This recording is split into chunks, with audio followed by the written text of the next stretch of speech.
السلام علیکم ورحمۃ اللہ وبرکاتہ۔ تمام تعریفیں خدائے بزرگ و برتر کے لیے جو وحد اللہ شریک ہے، نہ کوئی ثانی نہ کوئی ہمسر۔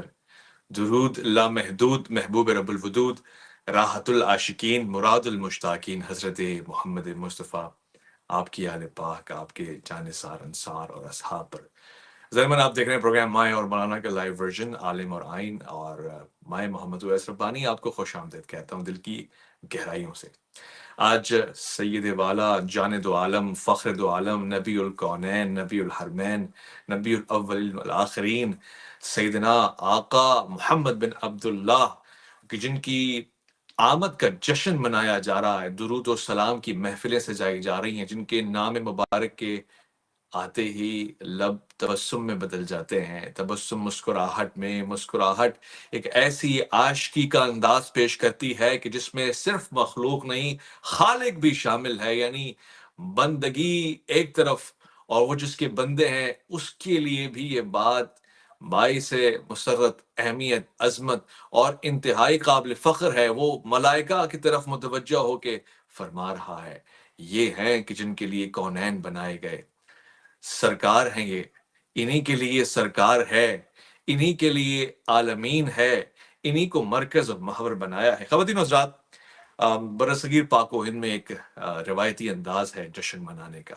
میلاد سے بہت سے لوگ انکار نہیں کرتے، انداز میلاد پہ اعتراض ضرور کرتے ہیں۔ وجوہات بھی ہوتی ہیں، دلائل بھی ہوتے ہیں، حقائق بھی ہوتے ہیں، شواہد بھی ہوتے ہیں۔ موجودہ طرز کے اوپر بھی سوال کیا جاتا ہے، اور ماضی کے طور طریقے اور اسلوب کو بھی قابل فکر لایا جاتا ہے۔ میں آج کے اسی ایک روایتی پروگرام میں، جہاں سرکار ختم مرتبت وہ جو شہ لو لاکھ ہیں ان کا ذکر کرتے ہوئے، ان پہ لاکھوں کروڑوں درود و سلام بھیجتے ہوئے، ان کی آل ان کے اصحاب سے پیار کا اظہار کرتے ہوئے آج کے اس پروگرام کا جہاں آغاز کر رہا ہوں، وہاں پروگرام میں انتہائی خوبصورت شخصیات ہیں جن کا تعارف کروا کے میں اپنے لیے باعث شرف اور سعادت سمجھوں گا۔ میرے ساتھ پروگرام میں انتہائی قابل اور قابل احترام لوگ ہیں، ایسے کہ جن کے ساتھ علم لیا جائے، سیکھا جائے، سنا جائے، سمجھا جائے، اور انتہائی ضروری ہے۔ میں یہ بھی جانتا ہوں کہ آپ اس پروگرام کو لائیو دیکھ رہے ہیں، یہ ہماری خوش قسمتی ہے، یہ باعث فخر ہے ہمارے لیے۔ آپ کے کومنٹس، آپ کے سوالات بھی اس میں لیے جاتے رہیں گے۔ میرے ساتھ پروگرام میں تشریف فرما ہوں گے، انتہائی قابل احترام ہیں، بہت ہی معظم ہیں، اور اس پروگرام میں خوبصورتی کا اضافہ فرما رہے ہیں۔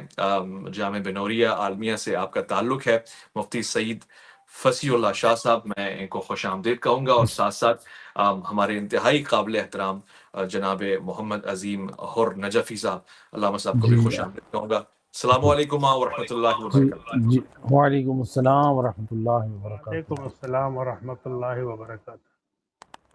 میں اپنے دونوں ہی مہمانوں کو سید دو عالم جان دو عالم سرکار آقا نامدار فخر موجودات مقصود کائنات کے اس مہینے کی مبارکباد دیتا ہوں، جس کو ربیع النور بنا دیا آپ نے، اور سیرت کے اوپر بھی چاہتا ہوں کہ آج میں استفسار کروں۔ میں آغاز کرنا چاہتا ہوں سید فصیح اللہ شاہ صاحب سے، جاننا چاہتا ہوں کہ حضور سرور دو عالم کے میلاد کو میلاد کیوں کہا جاتا ہے، اور اس میلاد میں کس کو خوشی ہے، کس کو مسرت ہے، اسباب کیا ہیں؟ ان دنوں میں جب حضور تشریف لائے تو کیا محرکات تھے، کیا اہم باتیں تھیں کہ جن کو متوجہ اور جن کی طرف ہونا چاہیے؟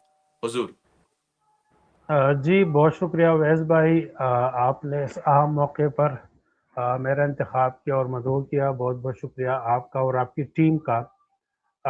جہاں تک آپ کے سوال کا تعلق ہے تو اس میں تو کوئی دو رائے نہیں ہے کہ دیکھیں، اگر میرے اور آپ کے گھر میں یا کسی کے گھر میں کسی بچے کی ولادت ہوتی ہے تو اس پر خوشی ہوتی ہے، اڑوس پڑوس کے اور خاندان کے لوگ بھی وہ آپس میں مبارکباد دیتے ہیں۔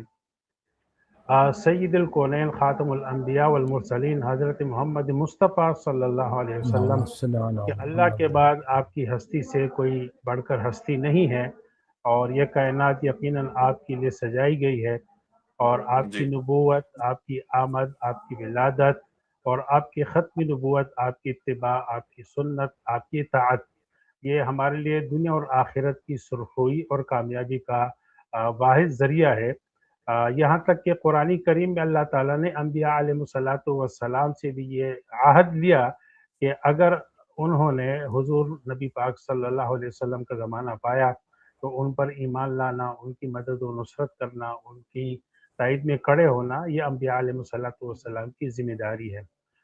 جہاں آپ علیہ السلام کی پیدائش سے پہلے یا آپ کی پیدائش کے وقت جن جن خرق عادت واقعات کا ظہور ہوا تو سیرت نگاروں نے اس کو تفصیل سے ذکر کیا اور اس کو ارہاسات کے نام سے ذکر کیا ہے کہ عالم میں زمین و آسمان کے اندر کون کون سے عجیب قسم کے واقعات ہوئے۔ تو یقیناً حضور علیہ السلام کی آمد اس دنیا کے لیے ایک معجزہ ہے اور خوشی کا باعث ہے۔ قرآن کریم میں متعدد آیات ہے جو میرے سامنے یہاں پر ہے کہ اللہ رب العزت نے خود انبیاء علیہ السلام کی ولادت پر خوشخبری سنائی۔ حضرت عیسیٰ علیہ السلام کی والدہ ماجدہ کو ان کی ولادت کی خوشخبری سنائی۔ حضرت السلام کو حضرت یحییٰ کی ولادت کی خوشخبری سنائی۔ حضرت ابراہیم علیہ السلام کو حضرت اسحاق، حضرت یعقوب ان کے نواسے اور حضرت اسماعیل علیہ السلام، یہ سب انبیاء تھے اور ان کی آمد کی، ان کی ولادت کی اللہ تعالیٰ نے خود خوشخبری سنائی۔ تو نبی کی آمد، نبی کی ولادت یہ قرآن کریم میں ہے کہ اللہ تعالیٰ خود خوشخبری سناتے ہیں اور اللہ کی خوشخبری کو ایک مومن دل و جان سے قبول کرتا ہے، اس سے کوئی انکار نہیں کر سکتا۔ تو اس میں تو کوئی دو رائے نہیں ہے کہ ایک عام بچے کی ولادت پہ خوشی ہوتی ہے تو سرکار دو عالم صلی اللہ علیہ وسلم کی آمد اور آپ کی ولادت کی خوشی اور آمد پہ کون خوش نہیں ہوگا۔ وہ کہتے ہیں کہ سوائے ابلیس کے سارا جہاں خوشی منا رہا ہے، اس میں تو کوئی دو رائے نہیں ہے۔ البتہ اس کو مفتی صاحب آپ نے کیسے خوبصورت خوشی کا شعر دن پڑھا ہے، بنایا جائے تو ہمیں یہ قرآن و سنت کو دیکھنا چاہیے۔ دخل در معقولات کے لیے معذرت، ایک شوخ بات ہے اور کہہ دوں گا تو آپ جیسے علماء تصحیح فرمائیں گے اور مجھے خوشی ہوگی کہ آپ کی بارے نے سوال کیا۔ یہ رہی عام طور سے تنزن پڑھا جاتا ہے کہ سوائے ابلیس کے جہاں میں سبھی تو خوشیاں منا رہے ہیں، اور میں کہہ دیتا ہوں تنزن بھی اس لیے کہ ربیع الاول میں مساجد جگمگا اٹھتی ہیں، امام بارگاہیں جگمگا اٹھتی ہیں، مگر کہتے ہیں دیوبندیوں کی مسجدیں بالکل بغیر لائٹوں کے ہوتی ہیں، تو وہ تنزن اس طرف اشارہ کرتے ہیں، ایسا کیوں ہے؟ دیکھیں جہاں تک اس شعر کا تعلق ہے تو اس کو اگر ہم قرآن کریم کی نظر سے دیکھیں تو قرآن، جی میں شروع کروں، آپ کی وائس نہیں آ رہی تھی لیکن یہ کہ آپ کی جی، تو دیکھیں جہاں تک اس شعر کا تعلق ہے تو اس کو ہم قرآن کریم کی روح سے دیکھیں تو میرے خیال میں یہ ان آیات کی طرف اشارہ ہے جس میں حضرت آدم علیہ السلام کی تخلیق کا ذکر ہے۔ قرآن کریم میں تقریباً 6 انبیاء علیہ السلام کی پیدائش کا ذکر ہے، 5 کی ولادت کا اور ایک حضرت آدم علیہ السلام کی تخلیق اول کا ذکر ہے۔ تو جس دن اللہ رب العزت نے حضرت آدم علیہ السلام کی تخلیق مکمل فرمائی اور اس میں روح پھونکی اور آپ ایک آدم اور انسان بن کر سامنے آئے، تو اللہ رب العزت نے اس موقع پر کیا ارشاد فرمایا، یعنی آدم کی تخلیق اور پیدائش کے دن کو اللہ نے سجدے کا دن بنا دیا۔ اللہ تعالیٰ نے حکم دیا کہ آدم علیہ السلام کے لیے احترام اور استقبال کا سجدہ کیا جائے، تو تمام ملائکہ نے سجدہ کیا الا ابلیس، مگر ابلیس نے انکار کیا۔ تو ایک نبی کی آمد پر اللہ رب العزت نے ایک عبادت کا حکم دیا، ملائکہ نے اس کو خوشی منائی اور اس کو سجدے کا دن بنا دیا، عبادت کا دن بنا دیا، لیکن ابلیس اس پہ ناراض ہوئے، انکار کیا۔ تو ظاہر ہے ایک نبی کی آمد کا انکار کرنا یہ تو ابلیس کا طریقہ ہے اور اس کا مزاج ہے۔ تو بہرحال اس کو طنز بنانا، کسی پر جو ہے وہ اس طرح کے الزام لگانا کہ دیوبندی لوگ، وہابی لوگ یا فلاں لوگ جو ہے وہ نبی کی آمد کی خوشی نہیں مناتے یا خوش نہیں ہوتے، تو بہرحال یہ عوامی پروپیگنڈا ہے، لیکن ہم اگر علمی سطح پر دیکھیں گے تو میرے خیال میں سب سے زیادہ جو دیوبندی ہے وہ اتباع سنت کی تعلیم بھی یہی دیتے ہیں اور اس کے پابند بھی یہی لوگ ہیں۔ بہت خوب، بہت خوب۔ علامہ صاحب مفتی فرمائی اور حضرت آدم علیہ السلام کی تخلیق مبارک کی طرف انہوں نے اشارہ کیا، اور ظاہر عوام میں ایک غلط فہمی پائی جاتی ہے، انہوں نے اس کو بھی دور فرما دیا۔ غالباً لائٹوں کے لگانے سے وہ کہہ رہے ہیں خوشی کا تعلق نہیں ہے. اب میں اسی کو سوال بناتا ہوں کہ پھر لائٹیں آپ کیوں لگاتے ہیں، چراغاں آپ کیوں کرتے ہیں، جشن آپ کیوں مناتے ہیں، میلاد کی نعتیں منقبت اور ہم آپ کیوں کرتے ہیں اگر اس کا تعلق نہیں ہے جشن منانے سے؟ جی بسم اللہ الرحمن الرحیم. ماشاء اللہ حسن، بہترین آپ کا کوشچن ہے، سوال ہے کہ یہ جو ہم مثلا موجودہ دور میں چراغاں کرتے ہیں یا مثلا میلاد ریلی نکالتے ہیں یا مثلا جو ہے وہ سید الانبیاء کی نعت خوانی کا اہتمام کرتے ہیں، ان کے فضائل اور کمالات، ان کی سیرت کو بیان کرتے ہیں، تو یہ حقیقت میں محبت رسول اکرم صلی اللہ علیہ وآلہ وسلم کا تقاضا بھی ہے. اور دوسری بات یہ ہے کہ خود یہ عمل جو ہے، یعنی اگر دیکھا جائے تو خود حدیث سے بھی، احادیث سے بھی ثابت ہے. تو میں شیعہ کتابوں کے حوالے سے ہٹ کے خود جو علماء اہل سنت نے جو روایات نقل کی ہیں، صحیح مسلم کی جو روایت ہے 1152 اس کا نمبر ہے، تو جس میں روایت میں ہے کہ صحابہ کرام نے رسول اکرم صلی اللہ علیہ وآلہ وسلم سے عرض کی، یا رسول اللہ آپ پیر کے دن روزہ کیوں رکھتے ہیں؟ تو سید الانبیاء علیہ الصلاۃ والسلام نے ارشاد فرمایا، ذاک یوم ولدت فیہ، یہ میں اس لیے روزہ رکھتا ہوں پیر کے دن کیونکہ اس دن میں میری ولادت باسعادت ہوئی ہے. تو یعنی سید الانبیاء اپنی یوم میلاد کو بابرکت قرار دے رہے ہیں. اور کیوں نہ ہو یوم سید الانبیاء مبارک دن ہو، چونکہ آپ افضل الانبیاء ہیں. تو جب دیگر انبیاء کے بارے میں اللہ سبحانہ وتعالی نے قرآن مجید میں ان کے یوم ولادت کو یوم برکت قرار دیا ہے، یوم رحمت قرار دیا ہے. تو جب حضرت یحییٰ کا یوم ولادت ہو، حضرت عیسیٰ کا یوم ولادت ہو، یہ یوم رحمت بھی ہیں، یوم برکت بھی ہیں.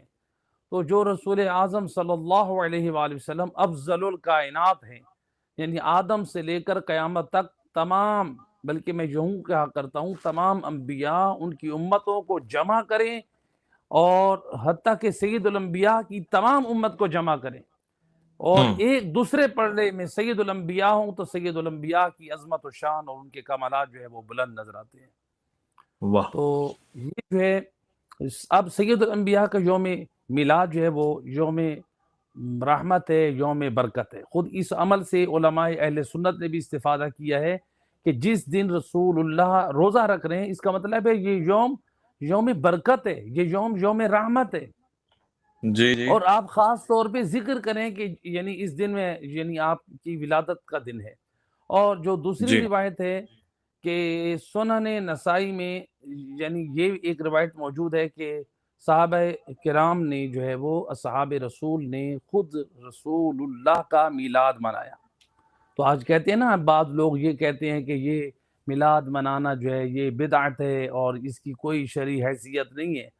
تو ہم یہ دیکھتے ہیں کہ کیا یعنی سنن نسائی میں اگر یہ روایت موجود ہے تو یہ جو علماء اہل سنت کی جو پیشوا تھے، یہ ائمہ تھے، تو ان کی جو کتابیں انہوں نے تالیف کی تھی، ترتیب دی تھی، مرتب کی تھی، ان کو نام دیا گیا ہے صحیح کے ساتھ، صحیح بخاری، صحیح مسلم.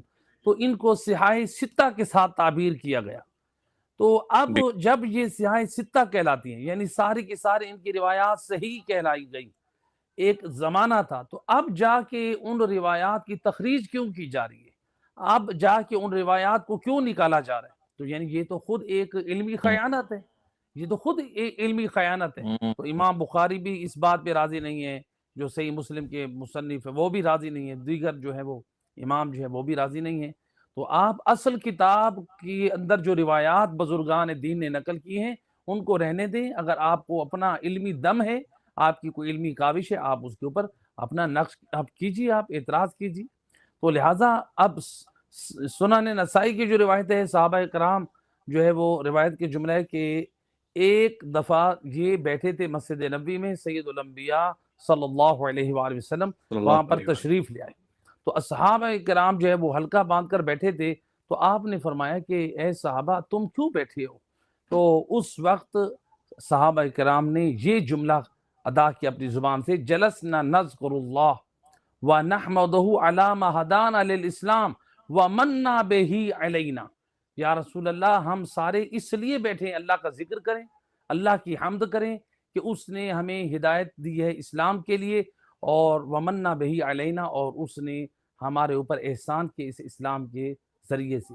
تو اب یہ اسلام کے ملنے پر، اسلام کی ہدایت پر اللہ کا شکر اور یہ کر رہے ہیں، ایک خوشی کا اظہار کر رہے ہیں۔ اب امت مسلمہ سے یہی سوال ہے کہ یہ اسلام ملا کس کے صدقے؟ یعنی صحابہ کرام اسلام کی ہدایت پر جو ملنے پر خوشی کا اظہار کر رہے ہیں، در حقیقت یہ سید الانبیاء کے وجود مبارک کی طرف اشارہ ہے کہ آپ صلی اللہ علیہ وآلہ وسلم کا وجود مبارک نہ ہوتا تو پھر ہماری ہدایت نہ ہوتی۔ اس لیے ہم اللہ کا ذکر بھی کریں، اللہ کی حمد بھی کریں کہ اللہ نے ہمیں تمام انبیاء سے افضل نبی جو ہے ہمارا ہادی اور ہمارا رہبر بنا کر بھیجا ہے۔ تو لہٰذا یہ کہنا کہ یہ سنت سے ثابت نہیں ہے، یا مثلا عام طور پہ اعتراض کیا جاتا ہے، یا مثلا یہ چراغاں ہو یا دیگر چیزیں ہیں، یہ خوشی کا اظہار ہے، یہ رسول صحیح۔ اعظم صلی اللہ علیہ وآلہ وسلم سے ایک مودت اور محبت کا اظہار ہے۔ آپ دیکھ لیں ہمارے معاشرے میں جب کسی کے بچے کے ہاں ولادت ہوتی ہے تو جو لوگ آج بدعت کے فتوے دیتے ہیں، جو آج لوگ یہ حرام قرار دیتے ہیں، خود دیکھ لیں کیا ان کے گھر جب بچے کی ولادت ہوتی ہے کیا وہ خوشی کا اظہار نہیں کرتے؟ کیا وہ اس بچے کی ولادت کے اوپر کیا وہ روٹیاں دعوتیں نہیں بناتے؟ وہ کیا لوگوں کو، اپنے رشتہ داروں کو انوائٹ نہیں کرتے؟ وہ یعنی ہمارے بچے کی ولادت ہو تو ہم خوشی کا اظہار بھی کریں، ہم دعوتیں بھی دیں ہیں جی، اگر ہسپتال میں ہو تو ہم اس کی خوشی میں نرس کو صدقہ بھی دیں۔ تو جب کائنات میں اس ہستی کی آمد ہے کہ جو تمام انبیاء سے افضل ہے، کہ جس کی آمد پر روایات اہل بیت اطہار میں جو ملتا ہے، اللہ سبحانہ وتعالی نے اس دن جنت کو خاص طور پہ سجوایا۔ حالانکہ جنت پہلے سے زینت شدہ ہے، لیکن حکم ہوا کہ اے جنت آج ملائکہ، آج سردار انبیاء کی آمد کا دن ہے، جنت کو سجا دیا جائے تاکہ ملائکہ کو بھی معلوم ہو کہ آج کس ہستی کی آمد کا دن ہے۔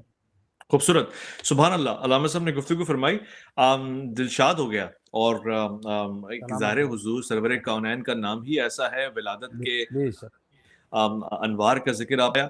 مفتی صاحب آپ کی خوبصورت گفتگو سے میں مزید استفادہ کرنا چاہوں گا۔ سیرت حضور جان دو عالم کی اور زمانہ اصحابہ کرام کا، اصحاب رسول ارد گرد ہیں، میلاد کے اس تصور کو جلا بخشا۔ ظاہر سوال پوچھنے سے علم حاصل ہوتا ہے۔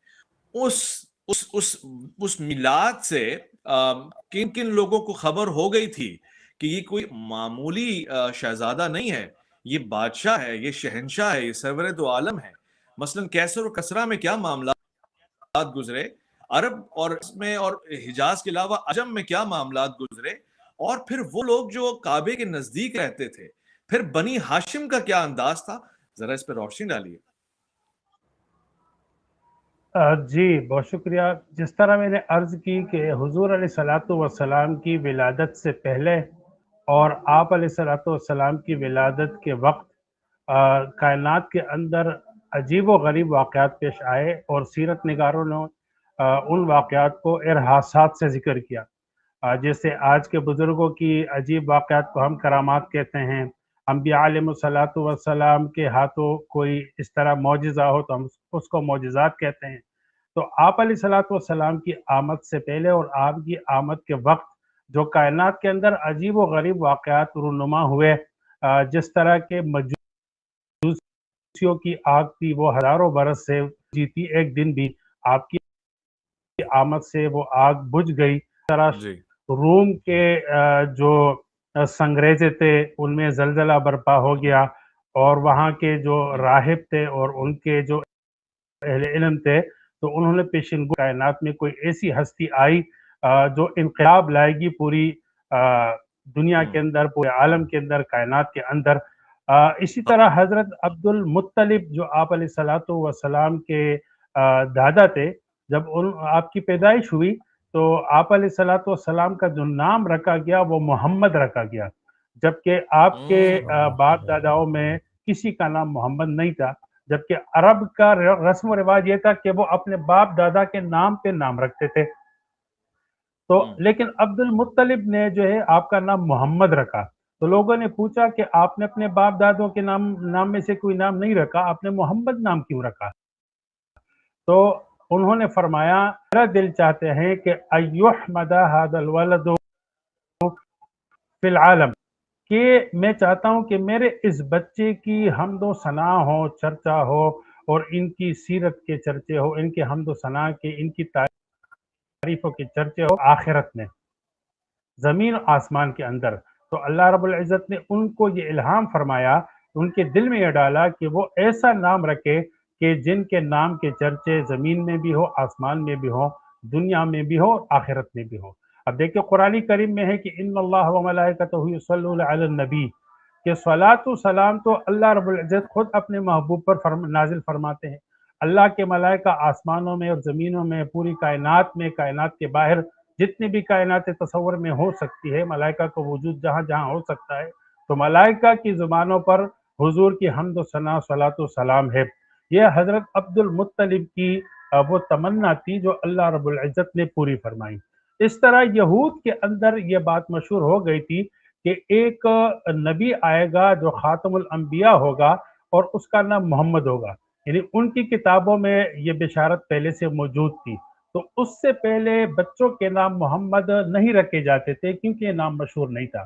لیکن جب یہ زمانہ قریب ہو گیا تو مورخین نے لکھا ہے کہ تقریباً 5 سے 6 بچے ایسے تھے جن کے نام محمد رکھے گئے، خصوصاً بنی اسرائیل کے اندر، یہودیوں کے اندر، اس امید سے کہ شاید ہمارا یہ بچہ خاتم الانبیاء بنے. تو آپ کی پیدائش سے پہلے اللہ رب العزت نے کائنات کے اندر اور مختلف اقوام کے اندر ایسی چیزیں قدرتی طور پر رونما فرمائی جو آپ کی آمد کا گویا کہ ایک تمہید تھی، ایک مقدمہ تھا. اور حضرت آمنہ رضی اللہ عنہ فرماتی ہے کہ جب یہ بچہ میرے گود میں آیا تو مجھے ایسا لگتا تھا کہ آسمان کے چمکتے ستارے میرے گود میں گر گر کر آ رہے ہیں. تو مطلب یہ کہ آسمانوں میں چراغاں ہوئی. لیکن اویس بھائی سوال یہ ہے کہ جیسے علامہ صاحب نے بھی کہا کہ حضور علیہ الصلوۃ والسلام ہر پیر کے دن روزہ رکھتے تھے، تو آپ سے پوچھا گیا کہ آپ اس دن روزہ کیوں رکھتے ہیں؟ آپ نے فرمایا کہ کیونکہ میرے اس دن ولادت ہوئی. جیسے میں نے حضرت آدم علیہ الصلوۃ والسلام کا واقعہ ذکر کیا کہ ایک نبی کی آمد اللہ تعالیٰ کی بہت بڑی نعمت ہے اللہ کی طرف سے اپنے مخلوق کے لیے. لیکن اس دن کو، تخلیق آدم کے دن کو اللہ نے کیا بنایا؟ یعنی جشن کا دن بنایا یا عبادت کا دن بنایا؟ میں تو کہتا ہوں کہ دیکھیں اسلام کا جو مزاج ہے، ہم اسلام کے مزاج کو دیکھیں کہ اسلام جو ہے وہ خوشی کے دن کو عبادت کا دن بناتا ہے. جیسے کہ آدم کی تخلیق کے دن کو اللہ نے سجدے کا دن بنایا، حضور علیہ الصلوۃ والسلام نے اپنی ولادت کے دن کو روزے کا دن بنایا.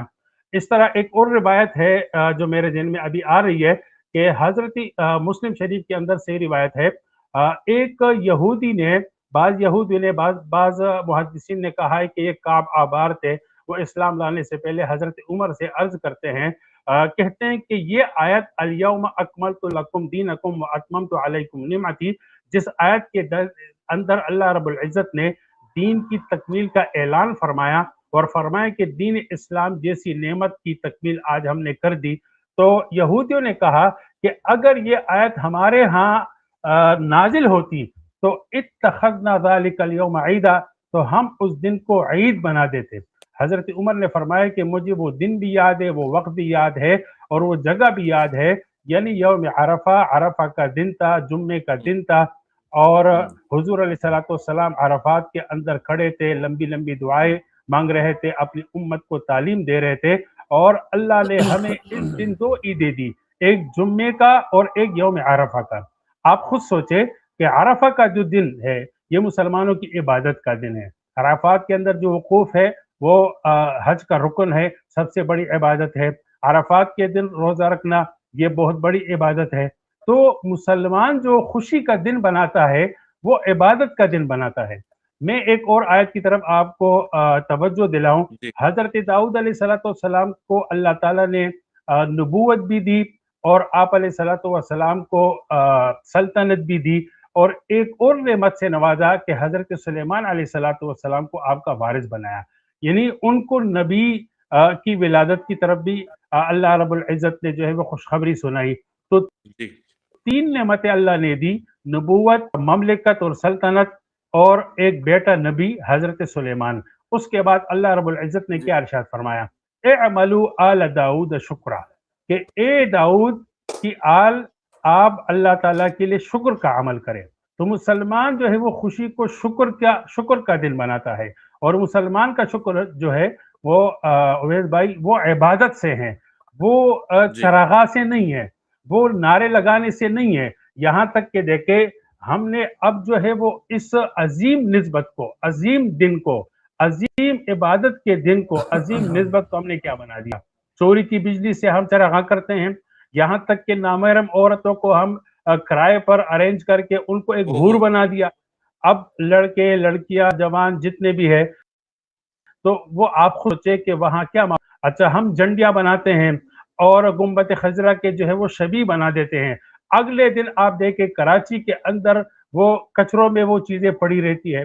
مطلب یہ کہ حضور کی نسبت کو ہم نے جشن تو منایا, لیکن جو حضور کا اور حضور کے دین کا تقاضا ہے کہ آپ علیہ السلام کی نعمت کو, آپ کی آمد کو ہم شکر کا دن بنائیں, عبادت کے دن بنائیں. آپ کی نسبت سے اگر کوئی جھنڈا لگتا ہے تو لگنے دے, لیکن پھر اس کی عزت, اس کا عزت اور احترام. اگر آپ کے گنبد خضرا کی شبیہ بنائی جاتی ہے محبت میں, خوشی میں, تو پھر اس کا عزت اور احترام کرنا بھی سیکھے.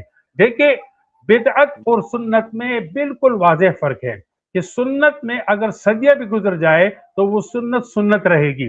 جیسے کہ صبح کی 2 رکعت کی سنتیں ہیں, وہ کبھی 4 رکعت نہیں بنی, وہ 8 نہیں بنی, وہ 10 نہیں بنی, اگرچہ صدیاں گزری ہے لیکن اس میں کوئی اضافہ یا کوئی کمی بیشی نہیں ہوئی. لیکن بدعت یہ ہے کہ دین کی نام پہ, دین کی نسبت سے, حضور کی نسبت سے, یا قرآن کی نسبت سے, یا اہل بیت کی نسبت سے کوئی رسم و رواج شروع ہوا تو اس میں دن بدن ترقی ہوگی. اگر اس میں ترقی ہو رہی ہے, دن بدن خواہشات آ رہی ہے, خرافات آ رہی ہے, یعنی دین کی نسبت سے کوئی اضافہ نہیں ہو رہا, ہماری خواہشات کی نسبت سے اور اس میں اضافے ہو رہے ہیں, تو یہ اس بات کی علامت ہے کہ اس کا قرآن و سنت سے, حضور کے دین سے, اہل بیت کے دین نہیں ہے, بلکہ ہماری خواہشات ہے یا غیر کی تقلید ہے. بہت خوبصورت گفتگو فرمائی اور جا بجا تنقید بھی فرمائی, حالات حاضرہ کو پیش نظر رکھتے ہوئے ہمارے معاشرتی مسائل کی طرف آپ متوجہ ہوئے. میں کومنٹس کی طرف بھی متوجہ ہوتا ہوں. ظاہر انتہائی قابل احترام لوگ گفتگو کو سن رہے ہوتے ہیں, عالم عالمات. سیدہ انم کاظمی صاحبہ فرماتی ہیں کہ بہت اچھی گفتگو فرما رہے ہیں مفتی صاحب, آپ سلامت رہیے. اور اس کے علاوہ سوسان کہتے ہیں کہ خوشی کا دن عبادت کا دن بھی ہونا چاہیے, صرف عبادت کا دن نہیں ہونا چاہیے. آغا عمران ان کا نام ہے, فرماتے ہیں امام علی رضا بادشاہ ہماری خوشی میں خوشی ہونا, میں غمگین ہونا مومن کی نشانی ہے. اسی طرح اقبال رانجھا فرماتے ہیں کہ جو سلیقہ, جو طبقہ کہتا ہے کہ انہیں 40 سال بعد بنایا, وہ ٹھیک کہتا ہے یا غلط؟ یہ میں سوال لیتا ہوں. بہترین, اچھا سوال ہے. اور اس کے علاوہ بہت سارے میں دیکھ رہا ہوں. ایک اور کومنٹ سوسان کا تھا کہ is there in the world somewhere all Muslims do common مجلس اور عید میلاد النبی, کیا مسلمان اتحاد کے ساتھ کسی دنیا کے کنارے میں کونے میں کھڑے ہو کر عید میلاد النبی سب اکٹھے ہو کے مناتے ہیں؟ الوینا رباب کا بہت شکریہ. دیگر احباب کومنٹس کر رہے ہیں, میں ان کا بھی شکر گزار ہوں. سید حسین, سب کا چونکہ بدیس کے ساتھ نام گزرتے. تو علامہ صاحب, میں ان سوالوں کو آپ کی طرف رکھتا ہوں. جیسے کہ ایک اچھا اہم سوال پوچھا گیا, انہوں نے کہا کہ 40 سال بعد حضور کو نبی ماننے والے کس فکر سے, نظر سے عید میلاد النبی کا عملہ ادا کر رہے ہیں یا جشن منا رہے ہیں؟ کیونکہ اگر اعلان نبوت کے بعد نبی ہیں تو پھر وہ ولادت باسعادت, وہ مولود, اس کی مبارک اور اس کی اہمیت کا اندازہ کیسے لگایا جا سکتا ہے؟ جی بسم اللہ الرحمن الرحیم. جی بالکل یہ سوال اٹھتا ہے یعنی جو سید الانبیاء کو نبی نہیں مانتا وہ کہتا ہے کہ آپ کو جو ہے وہ نبوت جو ہے وہ بعد میں ملی ہے 40 سال بعد. تو ظاہری بات ہے اس کے لیے تو یوم میلاد ہے ہی نہیں. تو چونکہ سید الانبیاء کی ابھی جیسے مفتی صاحب نے بھی ماشاءاللہ بیان کیا، اہل سنت اور شیعہ تمام علماء اسلام کی جو کتابیں تاریخ اعتبار سے بھری پڑی ہیں کہ سید الانبیاء صلی اللہ علیہ وسلم کی ولادت باسعادت کے وقت یعنی واقعات کا، معجزات جن کو ارہاسات کا نام دیا جاتا ہے، ان کا واقع ہونا اس بات کی دلیل ہے کہ سید الانبیاء یعنی ایک عام انسان نہیں تھے. اللہ سبحانہ و تعالیٰ نے جن کے وجود کو با کمال اور با اعجاز خلق کیا تھا.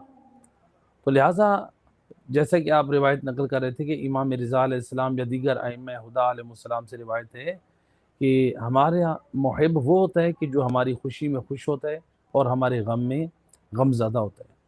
تو لہٰذا یہاں اب یہ ہے کہ یہ 12 ربیع الاول یا 17 ربیع الاول کے دن یہ خوشی کا اہتمام کرنا.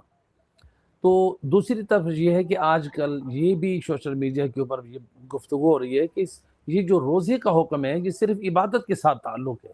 آپ فرحت اور خوشی کا اس کے ساتھ کوئی تعلق نہیں. خوشی اور فرحت کے ساتھ کیوں تعلق نہیں؟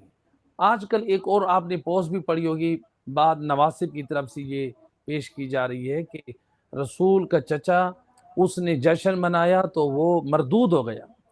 تو اس کا مطلب ہے انہوں نے اس روایت کے کچھ حصے کو تسلیم کیا ہے کہ خوشی منائی تو وہ مردود ہو گیا. بھائی وہ پہلے اس بات کو یہ دیکھیں مردود کیوں ہوا اور اس خوشی کا اس کو فائدہ کیا ہوا. دو باتیں ہیں اس روایت میں جو علماء اہل سنت نے، علماء شیعہ سب نے نقل کیا. جب سید الانبیاء کی ولادت باسعادت ہوئی تو ابو لہب کی ایک کنیز تھی جو دوڑتی ہوئی آئی اور اس نے آ کر خوشخبری دی کہ آپ کے جو ہے بھتیجے کی ولادت ہوئی ہے. تو اس نے اپنے دائیں ہاتھ کی چھوٹی انگلی سے اشارہ کرتے حررت کہ میں نے جو ہے تمہیں آزاد کیا. اب ابو لہب جو ہے اس وقت رسول اللہ کا دشمن نہیں تھا. رسول اعظم صلی اللہ علیہ وآلہ وسلم کا دشمن بنا اعلان بعثت کے وقت جب آپ نے اعلان رسالت کے حکم خدا تھا.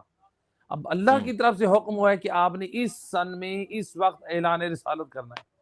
تو لہذا 40 سال میں اعلان رسالت ہوا تو اس وقت ابو لہب جو ہے وہ مخالف بنا. اب دیکھیں ولادت رسول کے وقت اس نے خوشی کا اظہار کیا، اس نے کنیز کو آزاد کیا جبکہ وہ مشرک تھا، وہ کافر تھا، وہ دشمن. پہلے تو وہ محب تھا، وہ بھتیجے سے محبت کرتا تھا وہ سید الانبیاء سے، لیکن 40 سال کے بعد رسول اللہ کا بڑا دشمن بن گیا. اتنا بڑا دشمن بنا کہ اللہ سبحانہ و تعالیٰ نے یعنی خود تبرہ جو ہے وہ ایک جو ہوتا ہے نا دشمن سے بیزاری کا اعلان کرنا، اللہ نے خود ابو لہب پہ لعنت کی جو ہے وہ تبرہ کے طور پہ ایک سورت نازل کرنا، سورت تبت یدا ابی لہب وتب. تو پوری سورت اللہ نے نازل کر دی. تو جو پہلے رسول کی آمد کے جشن میں اپنی کنیز کو آزاد کر رہا ہے، پھر جب اس نے رسول اللہ کے ساتھ دشمنی مول لی تو اب علماء اہل سنت کی کتابیں، ہماری کتابوں میں بھی روایت موجود ہے، اہل سنت کی کتابوں میں بھی روایات موجود ہے سیرت نبی میں کہ رسول اللہ کے جو چچا تھے حضرت عباس وہ نقل کرتے ہیں کہ میں نے ابو لہب کی جو ہے وہ ہلاکت کے بعد عالم خواب میں دیکھا تو ابو لہب جو ہے وہ آگ میں ہر طرف سے لپٹے ہوئے. میں نے کہا بھائی یعنی یہ تمہارے ساتھ کیا گزری؟ کہا کہ یہ ہر طرف جو آگ ہے یعنی دشمنی ہے رسول اعظم صلی اللہ علیہ وآلہ وسلم کی وجہ سے، بھتیجے کی وجہ سے. لیکن جو پیر کا دن آتا ہے، پیر کا دن، اس دن میری چھوٹی انگلی سے ایک نور یا ایک مواد سفید نکلتا ہے جسے میں چوستا ہوں تو اس پیر کے پورے دن یعنی اب وہ پورا دن 24 گھنٹے کا بنائے یا 12 گھنٹے کا بنائے تو میں جو ہے اس تمام دن جو عذاب میں پورا ہفتہ تکلیف میں ہوتا ہوں اس پیر کے دن مجھے راحت اور سکون ملتا ہے. تو اب ذرا خود غور کریں اس روایت سے کیا استفادہ ہوتا ہے. ایک دشمن رسول ہے، ایک اللہ کا دشمن ہے جس کے اوپر اللہ نے لعنت کی ہے، جس کی مذمت میں اللہ نے سورہ لہب جو ہے مذمت کے طور پہ نازل کی ہے۔ اب وہ جب رسول اعظم صلی اللہ علیہ وآلہ وسلم کی محبت میں، وہ کافر تھا اس وقت، مشرک تھا، کافر اور مشرک ہو کر رسول اعظم صلی اللہ علیہ وآلہ وسلم کی محبت میں اگر کچھ خرچ کر رہا ہے، حالانکہ اس نے جو انفاق کانیز کو آزاد کیا وہ اللہ کی راہ میں نہیں کیا تھا، اس نے ویسے آزاد کیا، لیکن حب رسول میں کیا، تو اللہ سبحانہ و تعالیٰ نے یعنی عظمت رسول اللہ کو نمایاں کر دیا۔ تو اگر ایک کافر مشرک دشمن رسول کی محبت سے یعنی فائدہ اٹھا سکتا ہے، جو آج ہم رسول اعظم صلی اللہ علیہ وآلہ وسلم کے حبدار ہیں، ان کی مودت رکھتے ہیں، ان کا کلمہ پڑھتے ہیں، ہم ان کی سنت پہ عمل کرتے ہیں، ان کے دین کے اوپر پابندی کرتے ہیں، ہم قرآن پر عمل کرنے کی کوشش کرتے ہیں، تو اگر ہم سید الانبیاء کی جو ہے جشن منائیں، ان کی خوشی کا اظہار کریں، کیا ہمیں فائدہ نہیں ہے؟ ہاں، اس میں کوئی شک نہیں ہے، اس میں منافعات نہیں ہے۔ میلاد کا مطلب صرف یہ بھی نہیں ہے، جیسے مفتی صاحب نے بھی اشارہ کیا، صرف یہ نہیں ہے کہ ہم چراغاں کر دیں، ہم ریلیاں نکال لیں، ہم یقیناً یہ ساری چیزیں بھی، میں اس نقطے کی طرف بھی آ رہا ہوں، یہ جو میلاد ہے اس کا جو مقصد ہے، ہدف ہے، وہ رسول اعظم صلی اللہ علیہ وآلہ وسلم کی اعلان بعثت کا جو مقصد تھا وہ اجاگر کیا جائے، وہ شعور لوگوں کو دیا جائے، رسول اللہ کی سنت کو عام کیا جائے، ان کی پاک سیرت کو جو وہ بیان کیا جائے، خاص طور پر رسول اعظم صلی اللہ علیہ وآلہ وسلم کی جو مدینے کی زندگی ہے، رسول اللہ کی زندگی کے جو آخری جو ایام تھے، خاص طور پہ آپ صحیح بخاری پڑھیں، صحیح مسلم پڑھیں، رسول اللہ کی زندگی کی جو آخری سال تھے، جو واقعات پیش آئے، غدیر خم کا واقعہ ہو، واقعہ کرتاس ہو، اور واقعات پیش آئے، امت مسلمہ کو چاہیے ان واقعات کو پڑھیں، ریسرچ کریں، تحقیق کریں، جو ہے وہ اب تو الحمدللہ ہر مذہب کی جو ہے آپ کو کتابوں کی ٹرانسلیٹ جو ہے گوگل پہ مل جائیں گی، اہل سنت کی بھی، تشیع کی بھی۔ تو بہرحال رسول اعظم صلی اللہ علیہ وآلہ وسلم کی جو ہے وہ آمد کا جشن منانا، یہ خود محبت رسول کا ایک تقاضا ہے۔ اور دوسرا جو ایک عقلی جواب یہاں پر یہ ہے، دیکھیں مثال کے طور پہ ہم ایک جواب دیتے ہیں، ہم سے لوگ سوال کرتے ہیں کہ آپ یہ بتائیں، آپ یہ امام حسین علیہ السلام کے جلوس کیوں نکالتے ہیں روڈوں اور سڑکوں پہ؟ میں چونکہ اب یہ جواب رسول اللہ کا میں دینے جا رہا ہوں، ضمناً مجھے مقدمتاً بیان کرنا ہے، تو لوگ سوال کرتے ہیں آپ یہ کیوں نکالتے ہیں؟ ہم ان کو مختصر جواب دیتے ہیں کہ دیکھیں، ہمارے معاشرے میں اگر کوئی کلمہ گو مسلمان مظلومیت کے ساتھ مارا جائے، ہم اس کی لاش کو، باڈی کو سڑک پر لے آتے ہیں، تو وہاں پر بلا امتیاز سنی شیعہ سب جمع ہو جاتے ہیں، یہ مظلوم مارا گیا ہے، اس کے جو ہے وہ ورثاء جو تقاضا کرتے انصاف دلایا جائے، تو لہٰذا ہم کہتے ہیں ایک عام کلمہ گو اگر مظلومیت کے ساتھ مارا جا رہا ہے تو آپ اس کی خون کے لیے آپ آواز بلند کر رہے ہیں، اس کی مظلومیت کے پرچار کر رہے ہیں کہ یہ مظلوم مارا گیا ہے، ظالم سے بدلہ لیا جائے۔ یہ جو امام حسین علیہ السلام کے نام کے جو جلوس نکلتے ہیں، وہ بھی حقیقت میں امام حسین علیہ السلام کی مظلومیت کا پرچار کرنا ہے۔ موجودہ دور میں آپ دیکھ لیں کتنے ایسے آپ کو لوگ نظر آ جائیں گے اب یزیدیت کی وکالت کرنے والے۔ اب یہیں سے آپ دیکھیں، جب امام حسین علیہ السلام کا جلوس ہم نکالتے ہیں، عقلی دلیل کہتی ہے کہ ایک امام ان کی مظلومیت کا پہلو ہے، تو اب رسول اعظم صلی اللہ علیہ وآلہ وسلم کی جو ریلی میلاد کی نکالی جاتی ہے، جشن کا اہتمام کیا جاتا ہے، یہ کیوں نکالی جائے؟ تو یہ چونکہ ایک عالم، پوری دنیا کی نظر جو ہے عالم اسلام پر ہے، اگر ہم تمام مسلمان جو ہے وہ متفق ہو کر سید الانبیاء کے نام، ان کے سائن بورڈ، ان کی جو ہے مثلاً بہترین لباس میں، بہترین اپنی محافل میں، بہترین تلاوت قرآن کے ساتھ، بہترین نعتوں کے ساتھ اگر ہمارے ایک بہت بڑے اجتماعات ہوں، تو ظاہری بات ہے ہمارے ایسے اجتماعات کو دنیا دیکھے گی، تو جب دنیا دیکھے گی تو پھر وہ کیا کہیں گے کہ دیکھو ماشاءاللہ جو بانی اسلام تھے آج ان کے چاہنے والے جو ہے اس کا یوم جشن منا رہے ہیں۔ آپ خود دیکھیں یہ رسول اعظم صلی اللہ علیہ وآلہ وسلم کی بہت بڑی مظلومیت ہے، یعنی نصارہ عیسائی حضرت عیسیٰ کا یوم جشن منائیں ہیں، جو ہمارے نبی تمام انبیاء سے افضل ہیں، ہم ان کا یوم جشن نہ منائیں، ہم رسول اللہ کو کیا منہ دکھائیں گے؟ سبحان اللہ، سبحان اللہ، ہم رسول سرور کونین کو کیا منہ دکھائیں گے؟ مفتی صاحب آپ بھی اس پہ ذرا اظہار خیال فرمائیے کہ ظاہر سوالات ہیں اور اہم سوالات ہیں. مقدمہ ہے 40 سال بعد اعلان نبوت فرمانا، اور اس کے بعد آپ کو نبی تصور کرنے کا یہ معاملہ کیا ہے؟ کیا اہل اسلام میں اس پہ دو مختلف نظریات پائے جاتے ہیں؟ کیا عیسیٰ علیہ السلام جس دن آئے دنیا میں اور آپ نے فرمایا کہ قال انی عبداللہ، وہ حضور سرور کونین تو آخری نبی ہیں، خاتم الانبیاء ہیں اور تمام انبیاء سے افضل ہیں، ان کے لیے یہ توقف کیوں ہے؟ دیکھیں، اس میں نبوت اور رسالت کا جو کانسیپٹ ہے اسلام کے اندر، اس کو سمجھنے کی ضرورت ہے. جن صاحب نے یہ سوال کیا اور آپ نے بھی اس کو ہائی لائٹ کیا، علامہ صاحب نے بھی اس پہ تھوڑی روشنی ڈال دی کہ ہمیں کیسے پتہ چلے گا کہ کون نبی ہے. ظاہر ہے نبوت کیا ہے، رسالت کیا ہے. یہ ایک خدائی منصب ہے جو اللہ رب العزت کے علم میں ہوگا. ظاہر ہے اللہ کے علم کا ہمیں علم نہیں، اللہ تعالیٰ نے اپنے علم میں کیا کر رکھا ہے. اب اگر اللہ تعالیٰ کسی کے بارے میں فرما دے کہ پیدائش سے پہلے وہ نبی بن کر آئے گا، جس طرح کہ حضرت یحییٰ علیہ السلام کے بارے میں ان کی پیدائش سے پہلے حضرت زکریا کو خوشخبری دی اور یہ بھی بتایا کہ نبی من الصالحین، وہ نبی ہوں گے. حضرت عیسیٰ علیہ السلام کے بارے میں بھی ایسے آتا ہے، حضرت یوسف علیہ السلام کے بارے میں بھی ایسے آتا ہے کہ ان کی جوانی میں ان کو یعنی حضرت یوسف علیہ السلام کی نبوت کے اشارے ملتے ہیں قرآن کریم کی نصوص سے. اب نبی علیہ السلام کی پیدائش سے پہلے نہ تو ہمارے پاس کوئی ایسی کتاب تھی کہ آمنہ کی گود میں جو بچہ آ رہا ہے وہ اللہ کا نبی ہوگا. ظاہر ہے کہ یہ ایک یوں سمجھے کہ یہ جو نبوت کا منصب ہے یہ میٹا فزیکلی ایک منصب ہے جو اللہ کے علم میں ہے.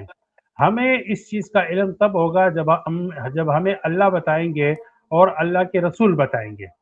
اب حضور علیہ السلام کی پیدائش سے پہلے یا اس کی پیدائش کے وقت تک، آپ کی پیدائش کے وقت میں 40 سال تک تو کوئی وحی نازل نہیں ہو رہی تھی. اللہ تعالیٰ کی طرف سے کوئی اعلان نہیں ہو رہا تھا کہ آپ کا منصب کیا ہے، آپ کا سٹیٹس کیا ہے، آپ کی حیثیت کیا ہے. تو ظاہر ہے آپ کی پیدائش کے وقت اور 40 سال تک ہمیں اس بات کا کوئی علم وحی کے ذریعے نہیں ملا کہ آپ علیہ السلام اللہ تعالیٰ کی نبی کی حیثیت سے ہیں. لیکن آپ اللہ کے نبی تھے. کہاں تھے؟ اللہ کے علم میں. یعنی اللہ رب العزت کی اپنی نبوت کے لیے، رسالت کے لیے جس کا انتخاب فرماتے ہیں وہ پیدائش سے پہلے ہی فرما دیتے ہیں. وہ پیدا ہی نبی ہوتے ہیں، وہ جوان ہی نبی ہوتے ہیں، وہ اللہ کی تربیت میں نبوت کی تربیت پاتے ہیں. یعنی اللہ تعالیٰ ان کی خود تربیت فرماتے ہیں. اس کا کوئی استاد نہیں ہوتا، ان کو کوئی سکھانے والا نہیں ہوتا، ان کی اخلاقی تربیت والا کوئی نہیں ہوتا، بلکہ اللہ کی طرف سے ان کی تربیت ہو رہی ہوتی ہے، کیونکہ اللہ کے علم میں وہ اللہ کا نبی ہے، اللہ کا منتخبہ ہے، اللہ تعالیٰ کی طرف سے مصطفیٰ ہے. اب ہمیں کب پتہ چلا؟ ہمیں تب پتہ چلا جب حضور علیہ السلام پر وحی کا سلسلہ شروع ہوا. 40 سال کے بعد آپ نے اپنی نبوت اور رسالت کا اعلان کر لیا تو ہمیں علم ہوا کہ آپ اللہ کے نبی ہیں. اور جب آپ پیدا ہوئے تو اللہ کے نبی بن کر پیدا ہوئے. اللہ جب آپ جوانی میں آپ نے جتنے دن گزارے، جتنا وقت گزارا، 40 سال تک جتنا بھی آپ نے عمر گزاری ہے وہ اللہ کی تربیت میں گزاری ہے. لیکن اس کا علم ہمیں کب ہوا؟ اس دن ہوا جس دن آپ علیہ السلام نے وحی کے ذریعے ہمیں اور آپ کو بتایا کہ میں اللہ کا نبی ہوں اور میرے اتباع کرو. اب تمہاری دنیا اور آخرت کی کامیابی کا دار و مدار وہ میری اطاعت میں ہے، مجھ پر ایمان لانے میں ہے اور میری نبوت کو تسلیم کرنے میں ہے. تو اب دیکھیں دو باتیں ہیں، ایک ہے ولادت کا دن، ایک ہے بعثت اور رسالت کا دن. تو ولادت کے دن کا ہمیں تو پتہ نہیں تھا کہ آپ علیہ السلام نبی بن کر پیدا ہوئے، لیکن اب تو ہمیں پتہ ہے نا کہ جس دن آپ پیدا ہوئے آپ نبی بن کر پیدا ہوئے. جب آپ کی تربیت ہوتی رہی 40 سال تک، اللہ تعالیٰ کی تربیت میں تھے، اللہ کی نظر میں تھے، تو اللہ تعالیٰ آپ کی خود تربیت، آپ کی تربیت فرما رہے تھے، تو آپ اللہ کے نبی تھے. اب ہمیں ولادت کی خوشی کیوں ہے؟ اس لیے کہ ابھی ہمیں پتہ چل چکا ہے کہ جس دن آپ پیدا ہوئے وہ اللہ کے نبی بن کر پیدا ہوئے. اور بعثت کے دن پر ہمیں خوشی کیوں ہے؟ کیونکہ ابھی ہمیں پتہ چلا ہے کہ آپ اللہ تعالیٰ کے نبی ہے. ان دونوں چیزوں کو اللہ تعالیٰ نے یوم ولادت کو بھی خوشی کا دن قرار دیا اور یوم بعثت کو بھی اللہ تعالیٰ نے خوشی کا دن قرار دیا ہے. جیسے کہ حضرت یحییٰ علیہ السلام کے بارے میں ہیں کہ وسلام علیہ یوم ولد و یوم یموت و یوم یبعث حیا. اس طرح حضرت عیسیٰ علیہ السلام کے متعلق بھی آیت ہے کہ یوم ولادت پر بھی درود و سلام ہو، یوم وفات پر بھی درود و سلام ہو، اور یوم بعثت یعنی قیامت کے دن جب وہ مبعوث ہوں گے تو اس پر بھی درود و سلام ہو. اب انبیاء کی بعثت و رسالت کے دن کو اللہ تعالیٰ نے دوسری آیت میں ارشاد فرمایا لقد من اللہ علی المؤمنین اذ بعث فیہم رسولا منہم، کہ اللہ تعالیٰ نے عظیم احسان کیا اور اللہ تعالیٰ اپنے اس احسان کو آپ پر جتلا رہے ہیں، آپ کو بتا رہے ہیں کہ ہم نے تم پر احسان کیا کہ تم ہی میں سے ہم نے ایک رسول بنا کر بھیجا. تو یوم ولادت یہ بھی خوشی کا دن ہے. یوم بعثت رسالت یعنی نبوت اور رسالت کا منصب جس دن ملتا ہے، قرآن کریم میں اللہ تعالیٰ اس کو بطور نعمت اپنے بندوں کو بتا رہے ہیں، احسان جتلا رہے ہیں. تو بات یہ نہیں ہے کہ یعنی نبی نبوت کے اعلان سے نبی نہیں ہوتا، نبی ہوتا ہے لیکن بندوں کو پتہ نہیں ہوتا، کیونکہ یہ ایک میٹا فزیکلی منصب ہے. جب اللہ بتائے گا تو ہمیں علم ہوگا، اور جب تک اللہ تعالیٰ اور اللہ کے رسول نہیں بتائیں گے تو ہمیں علم نہیں ہوگا. اب اس میں جو ہے وہ متکلمین کے اندر پھر یہ بحث آ جاتی ہے، وہ ایک کلامی بحث ہے کہ بھائی نبوت کے اعلان سے پہلے نبی نبوت کے منصب پر فائز ہوتا ہے کہ نہیں ہوتا. تو اس میں پھر کلامی ابحاث ہے، وہ ایک علمی ابحاث ہے. لیکن یہ بات یقینی ہے کہ جس دن نبی نے بتا دیا کہ میں اللہ کا نبی ہوں تو ہمیں اس بات کا یقین ہو گیا کہ جس دن وہ پیدا ہوئے تھے اللہ کے علم میں وہ نبی بن کر پیدا ہوئے تھے. خوبصورت. کیا کمال گفتگو آپ فرما رہے ہیں مفتی صاحب، اللہ تعالیٰ آپ کو جزائے خیر دے. سوال اس گفتگو کے ربط میں ایک کھڑا ہوا کہ آپ نے فرمایا حضور جان دو عالم نے جب سے اظہار فرما دیا، جو فرما دیا اس پہ ہم نے ایمان رکھنا ہے، آپ جو کہہ دیں اسی پہ ہمارا کامل ایمان ہوگا. یعنی گویا اب ہمارے زمان و مکان کے قید کرنے سے کوئی فرق نہیں پڑتا.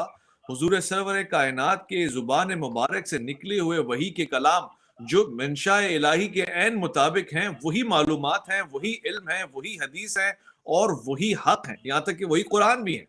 تو جب حضور سرور کونین فرما رہے ہیں کہ کنتو نبیًا، میں نبی تھا جب آدم پانی اور مٹی کے درمیان تھے، تو اس وقت سے حضور اپنی نبوت کا اظہار فرما رہے ہیں، تو پھر ہم یہ کیوں کہتے ہیں کہ 40 سال بعد نبی مقرر ہوئے یا مبعوث ہوئے یا نبی کے طور پہ آپ نے اظہار فرمایا؟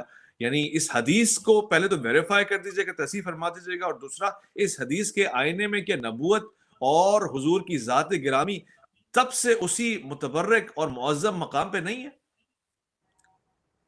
جی یہی تو میں نے عرض کی کہ دیکھیں یہ حدیث جب حضور علیہ السلام نے امت کو سنائی تو 40 سال سے پہلے سنائی تھی یا 40 سال کے بعد سنائی تھی؟ ظاہر ہے آپ کو جب نبوت ملی اور نبوت کی تعلیمات ملی، وحی کی تعلیمات ملی، تو وحی کے ذریعے سے آپ علیہ السلام اپنی امت کو خبردار فرماتے ہیں کہ آپ کب نبی ہے.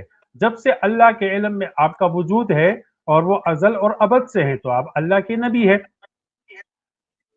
اور اللہ رب العزت نے انبیاء علیہ السلام سے جو قرآن کریم میں عہد ہے، میثاق ہے انبیاء علیہ السلام کی، وہ جو میثاق انبیاء علیہ السلام سے اللہ تعالی نے لی ہے، وہ عہد جو لیا ہے وہ کب لیا؟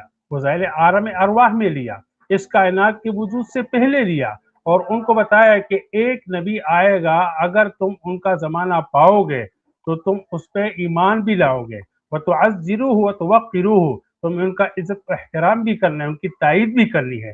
اب یہ بات ہے کہ دیکھیں جب اللہ کا علم ازلی ہے، اللہ کے علم میں ایک شخصیت اللہ کے خاتم الانبیاء ہے، تو وہ اللہ کے علم میں ازل سے اللہ کا نبی ہے. اب یہ بات ایک کلامی بحث میں آ جاتی ہے کہ اگر نبی نبوت کا جب تک اظہار نہ کرے تو کیا بچپن سے نبوت کے اعلان کے دن تک وہ نبی کے عہدے پر فائز تھے یا نہیں تھے؟ تو یہ بات تو یقینی ہے کہ جب تک اللہ نے یہ منصب دیا نہیں تھا تو اس نبی کو بھی نہیں پتا تھا کہ میں اللہ کا نبی ہوں یا نہیں ہوں. لیکن جب ان کو نبوت دے دی گئی، جس دن اعلان کروایا گیا یا وحی نازل ہوئی، تو اس دن نبی کو خود پتا چلا کہ میں اللہ تعالیٰ کی طرف سے نبوت اور رسالت کے منصب پر فائز ہوں، اور اس سے پہلے میں اللہ کے بندے کے طور پر زندگی گزار رہا تھا. دیکھیں اس بات کا علم تو نبی کو بھی نہیں ہوتا جب تک کہ اللہ تعالیٰ نہ بتائے کہ تم میرے نبی ہو. تو اسی طرح مطلب یہ کہ مختلف استدلالات ہے اس حدیث پر جو ہے وہ سند کے اعتبار سے جرا بھی کرتے ہیں. مطلب ہے کہ صحیح نہیں صحیح مانتے. تو دونوں کلامی موقف موجود ہے اور ہر ایک کے پاس جو ہے وہ علمی استدلالات ہے، لیکن یہ کہ ہمیں اس بات سے فرق نہیں پڑتا کہ جب نبی نے بتا دیا کہ میں اللہ کا نبی ہوں صحیح تو وہ اللہ علم میں ازل سے پھر صحیح نبی ہو. صحیح صحیح. علامہ صاحب کیا خوبصورت موڑ ہے، کیا خوبصورت چوراہا ہے، کیا خوبصورت چوک آن پہنچی ہے اس راستے میں. اور میں ربط دینا چاہتا ہوں، مفتی صاحب نے کہا علمی دلائل اور اس کے اوپر بحث ہے، اس کے اوپر اپنے اپنے نظریات ہیں. حضور سرور کائنات یعنی نبی اللہ محمد مصطفیٰ کو خود نہیں اندازہ کہ 40 سال قبل وہ آیا نبی تھے یا نہیں تھے. 40 سال بعد ان کو حکم ہوا، وحی ہوئی، اور اس کے بعد اندازہ ہو گیا، یقین ہو گیا کہ وہ نبی ہیں، تو انہوں نے نبوت فرما دیا. اس پہ کہہ اشکال بھی ہو سکتا ہے، مگر میں یہ اس لیے نہیں سمجھ پا رہا کہ اس پہ آپ کا عقیدہ کیا کہتا ہے، آپ اس کو کس انداز سے دیکھتے ہیں. کیونکہ میں نے اگر کوئی روایت سنی ہے کہ حضرت حضور سرور کونین کے شاگردوں میں سے ایک شاگرد، غلاموں میں سے ایک غلام حضرت علی ابن ابی طالب تو کہہ رہے ہیں کہ مجھ سے آسمان کے رستے پوچھ لو، میں زمین کے رستوں سے زیادہ جانتا ہوں. تو کیا وہ بھی حضور کے 40 سال کا انتظار کرتے ہیں پھر علم آتا ہے، یا یہ کوئی علم خدا کی طرف سے ہے اور جو معلوم ہے اس وقت سے جب سے وہ عہدہ ہے نبوت کا یا امامت کا؟ جی، یہ میرا خیال ہے یہ جو موضوع ہے نا، یہ ایک واقعاً علم کلام اور علمی انداز سے اہل سنت اور تشیع میں ایک جو ہے وہ علمی محاضرہ ہے، یعنی اس کو آپ گفتگو سمجھیں. تو میرا خیال ہے اس موضوع کے لیے آپ علیحدہ وقت رکھیں، وہ بہتر ہے. تو اس کے اوپر کئی اعتراضات ہیں، عقلی بھی نقلی بھی، یعنی قرآن و حدیث مختلف. تو یہ جو ہے میرا خیال ہے آج کے جو موضوع ہے اس کے اگر مطابق اگر گفتگو کی جائے تو زیادہ میرا خیال ہے مناسب اور بہتر ہے. اچھا، مجھے یوں محسوس ہوا کہ جیسے یہ ولادت کے ساتھ ایک جڑی ہوئی شے ہے کہ جب آپ تشریف فرما رہے ہیں، مولود یہ ہو رہے ہیں، خود ایک تب سے ہی علیحدہ اظہار موضوع فرما ہے، رہے ہیں. یہ خود ایک جدا موضوع ہے،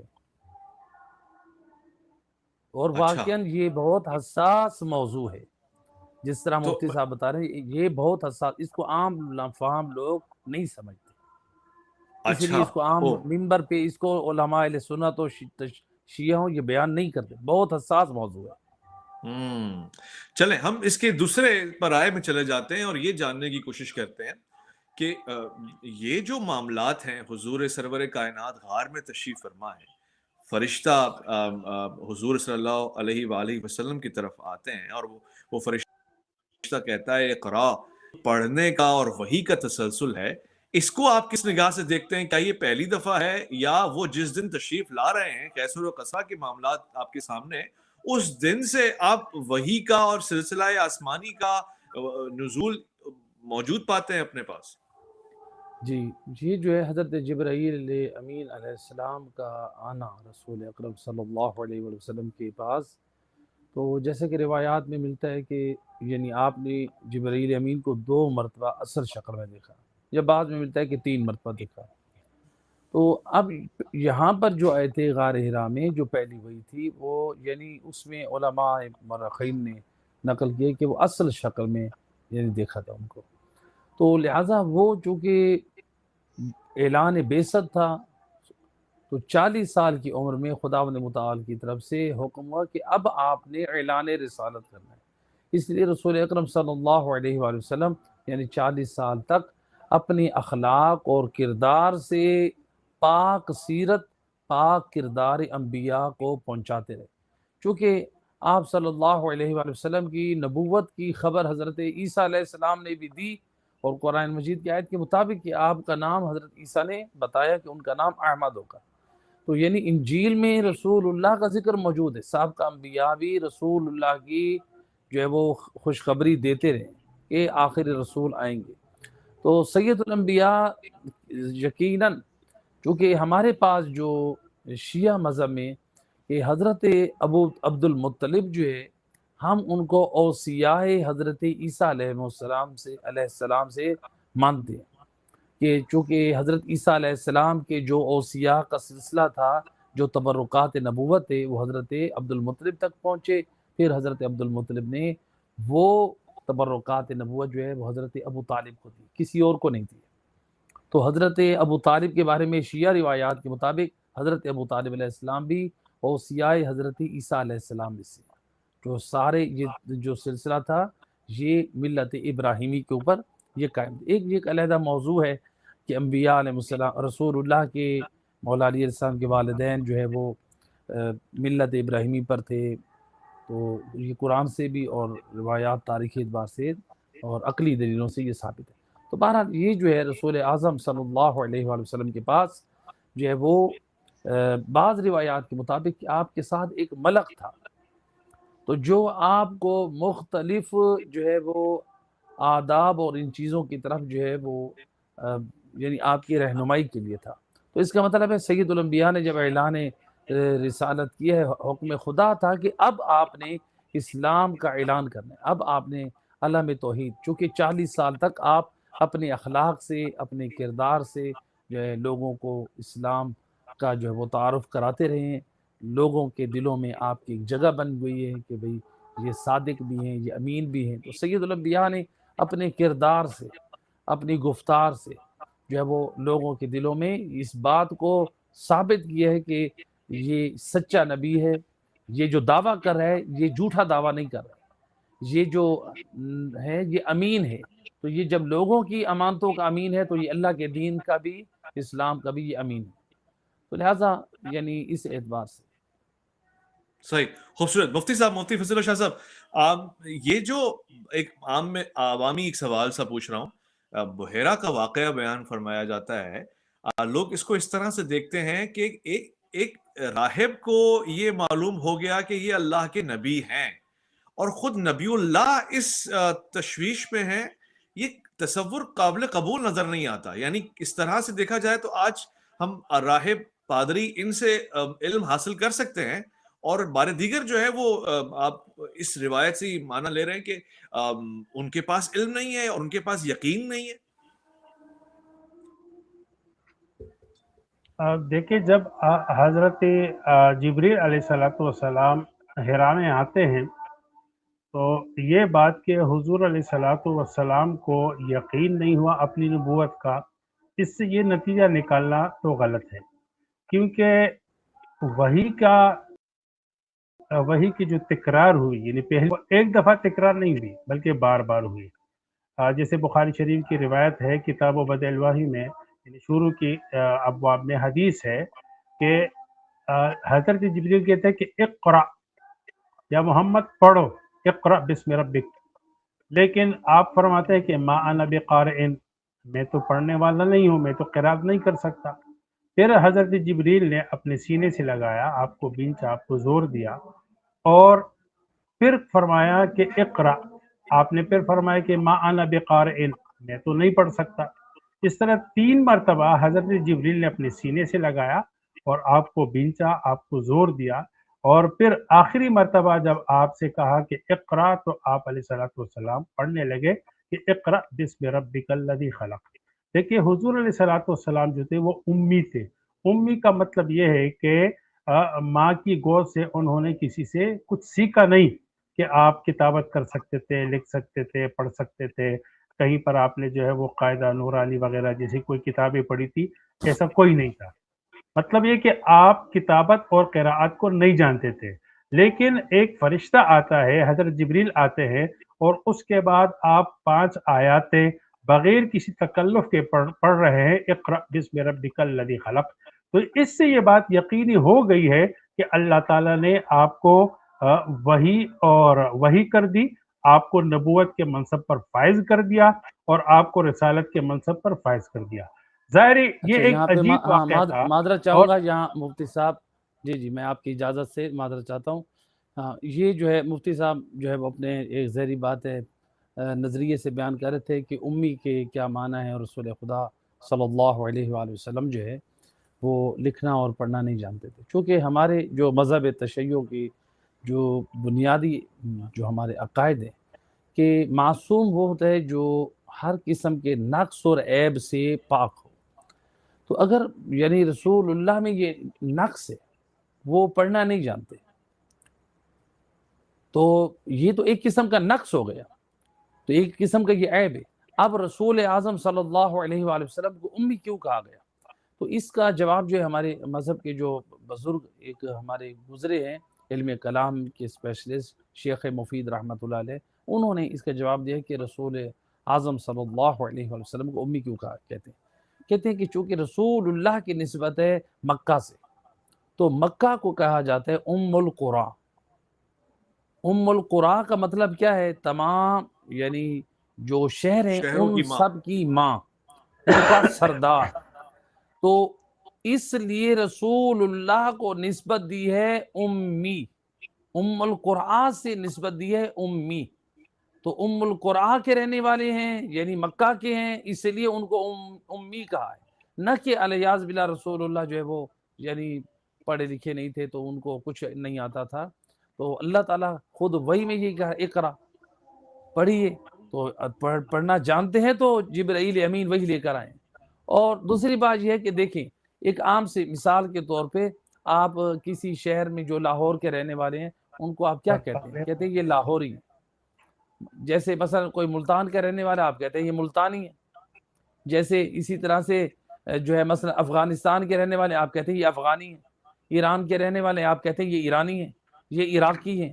تو یہ اس طرح ہم کہتے ہیں کہ نہیں کہتے، نسبت دیتے ہیں کسی شہر سے، یہ سندھی ہیں، یہ بلوچی ہیں، یہ سرائکی ہیں۔ تو ہم یعنی یا تو زبان کے ساتھ نسبت دیتے ہیں یا شہر سے یا ملک سے۔ تو رسول اعظم صلی اللہ علیہ وآلہ وسلم کو جو نسبت دی گئی امی، تو ام القرا یعنی مکہ کے رہنے والے تھے، نہ کہ الیاذ باللہ ان کے جہل کی طرف نسبت دی گئی۔ واہ واہ سبحان اللہ۔ مفتی فصیح اللہ شاہ صاحب انہوں نے امی کا ایک ترجمہ بغیر نقص کے کیا اور فرمایا کہ یہ تو شان ہے، مکان کی طرف نسبت دی جا رہی ہے، اہل مکہ ہیں، مکہ ام القرا ہے، آپ امی ہیں۔ جی دیکھیں میں نے جو امی کا بتایا نا، وہ یہ بتایا کہ امی وہ جس نے ماں کی گود سے کسی سے لکھنا اور پڑھنا سیکھا نہیں ہے، اللہ تعالیٰ نے جب اس کو سکھایا تو سکھایا۔ دیکھیں جب امی کا معنی میں یہ تشریح کر سکتے ہیں، میں اس میں اختلاف نہیں کر سکتا، لیکن میں آپ کو یہ بتاؤں کہ آپ علیہ الصلوۃ والسلام کے حق میں یہ معجزہ ہے کہ آپ نے کسی سے لکھنا پڑھنا سیکھا نہیں، لیکن یک دم سے رسالت ملتے ہی آپ ایسے کلام کو پیش کرتے ہیں جس سے دنیا عاجز ہے، جس سے عرب کے ادیب اور خطیب اور وہاں کے فصحاء اور بلغاء وہ عاجز ہے، اور ان کو چیلنج دیا جاتا ہے کہ اس جیسی ایک صورت بنا کر لاؤ، اس جیسی کوئی آیت بنا کر لاؤ، اس جیسی کوئی بات بنا کر لاؤ تو ہم مان لیں گے کہ اللہ کا کلام نہیں۔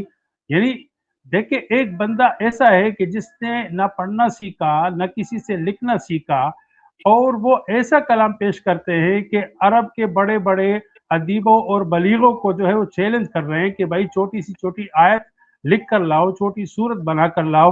لیکن عرب کے وہ لوگ جو کہ فی البدی بڑی بڑی غزلیں، بڑے بڑے قصیدے، فصیح و بلیغ، عربی مسجع مقفع بلا کسی سوچ کے، بلا کسی رکاوٹ کے وہ پڑھ لیا کرتے تھے، لیکن سورۃ کوثر جتنی 3 آیتیں نہیں بنا سکے، ایک سورت نہیں بنا سکے، ایک آیت نہیں بنا سکے۔ تو یہ حضور علیہ الصلوۃ والسلام کی شان میں ایک معجزہ ہے۔ امی ہونا یہ آپ علیہ الصلوۃ والسلام کے لیے نقصان دہ نہیں ہے۔ اب دیکھیں اگر امی کو ہم یہ کہیں کہ نبوت سے پہلے آپ کتابت اور اس طرح قراءت کو نہیں جانتے تھے، کسی سے آپ نے سیکھا نہیں، کریم کی آیت میں ہے، علامہ فرماتے ہیں کہ اگر ہم یہ مانا لیں گے تو یہ حضور کی شان میں جو ہے وہ نقصان ہے، نعوذ باللہ۔ اللہ ایسا نہ کرے کہ میں ایسی کوئی بات کروں جس میں حضور علیہ الصلوۃ نے ادنا گستاخی یا ادنا کمی کی طرف اشارہ تک ہو۔ دیکھیں قرآن کریم سورۃ العنکبوت ہے، اس میں آیت نمبر 48 سیٹ ہے۔ اللہ تعالیٰ فرماتا ہے من کتاب، کہ اس سے پہلے آپ کسی کتاب کی تلاوت قرات نہیں کر سکتے تھے، ولا تخطہ بیمینک، اور نہ اپنے دائیں ہاتھ سے آپ اس کی خطاب یعنی خط و کتابت کر سکتے تھے۔ اذا لارتاب المبطلون، اگر آپ نے کسی سے کتابت اور قرات پہلے سے سیکھی ہوتی اور آپ پھر کوئی کلام لاتے تو لوگ کہتے اذا لارتاب المبطلون، تو باطل پرست لوگ یہ کہتے کہ یہ تو بھائی آپ سیکھ کر آئے ہیں، جس طرح کہ یعلمہ بشر، بعض لوگ مکہ کے لوگ کہتے تھے کہ اس کو کوئی آدمی سکھاتا ہے، یہ چپکے چپکے کہیں سے سیکھتے ہیں اور پھر ہمیں آ کر بتاتے ہیں کہ اللہ تعالیٰ نے ایسے فرمایا۔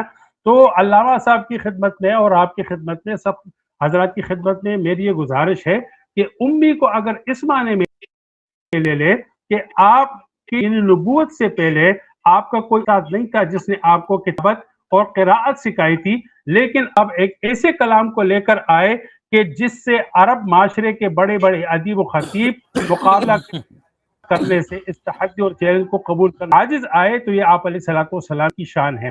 بہرحال جو پہلا سوال یہ تھا کہ آپ علیہ الصلوۃ والسلام کو تو یقین ہو گیا کہ فی البدی اچانک آپ علیہ الصلوۃ والسلام کی زبان مبارک پر سورۃ علق کی قراءت جاری ہوتی ہے، تو اس سے یقین ہو گیا کہ میں اللہ کا نبی ہوں۔ البتہ جب آپ گھر میں آئے اور آپ کو ایک ایسا واقعہ پیش آیا جس سے آپ گھبرا گئے، اور ظاہر ہے قرآن کریم کا جو رعب ہے، ان کی جو ہیبت ہے اور اس کا جو وزن ہے، اللہ تعالیٰ فرماتے کہ اگر ہم جی پر اس کلام کو پیش کرتے تو وہ بھی ڈر لو جاتے انزلنا تھے الجبل، اور بالکل اس کا بار اٹھانے سے خوف کھا لیتے تھے، لیکن علیہ الصلوۃ والسلام یہ بار جو ہے وہ اپنے کندھوں پہ رکھا۔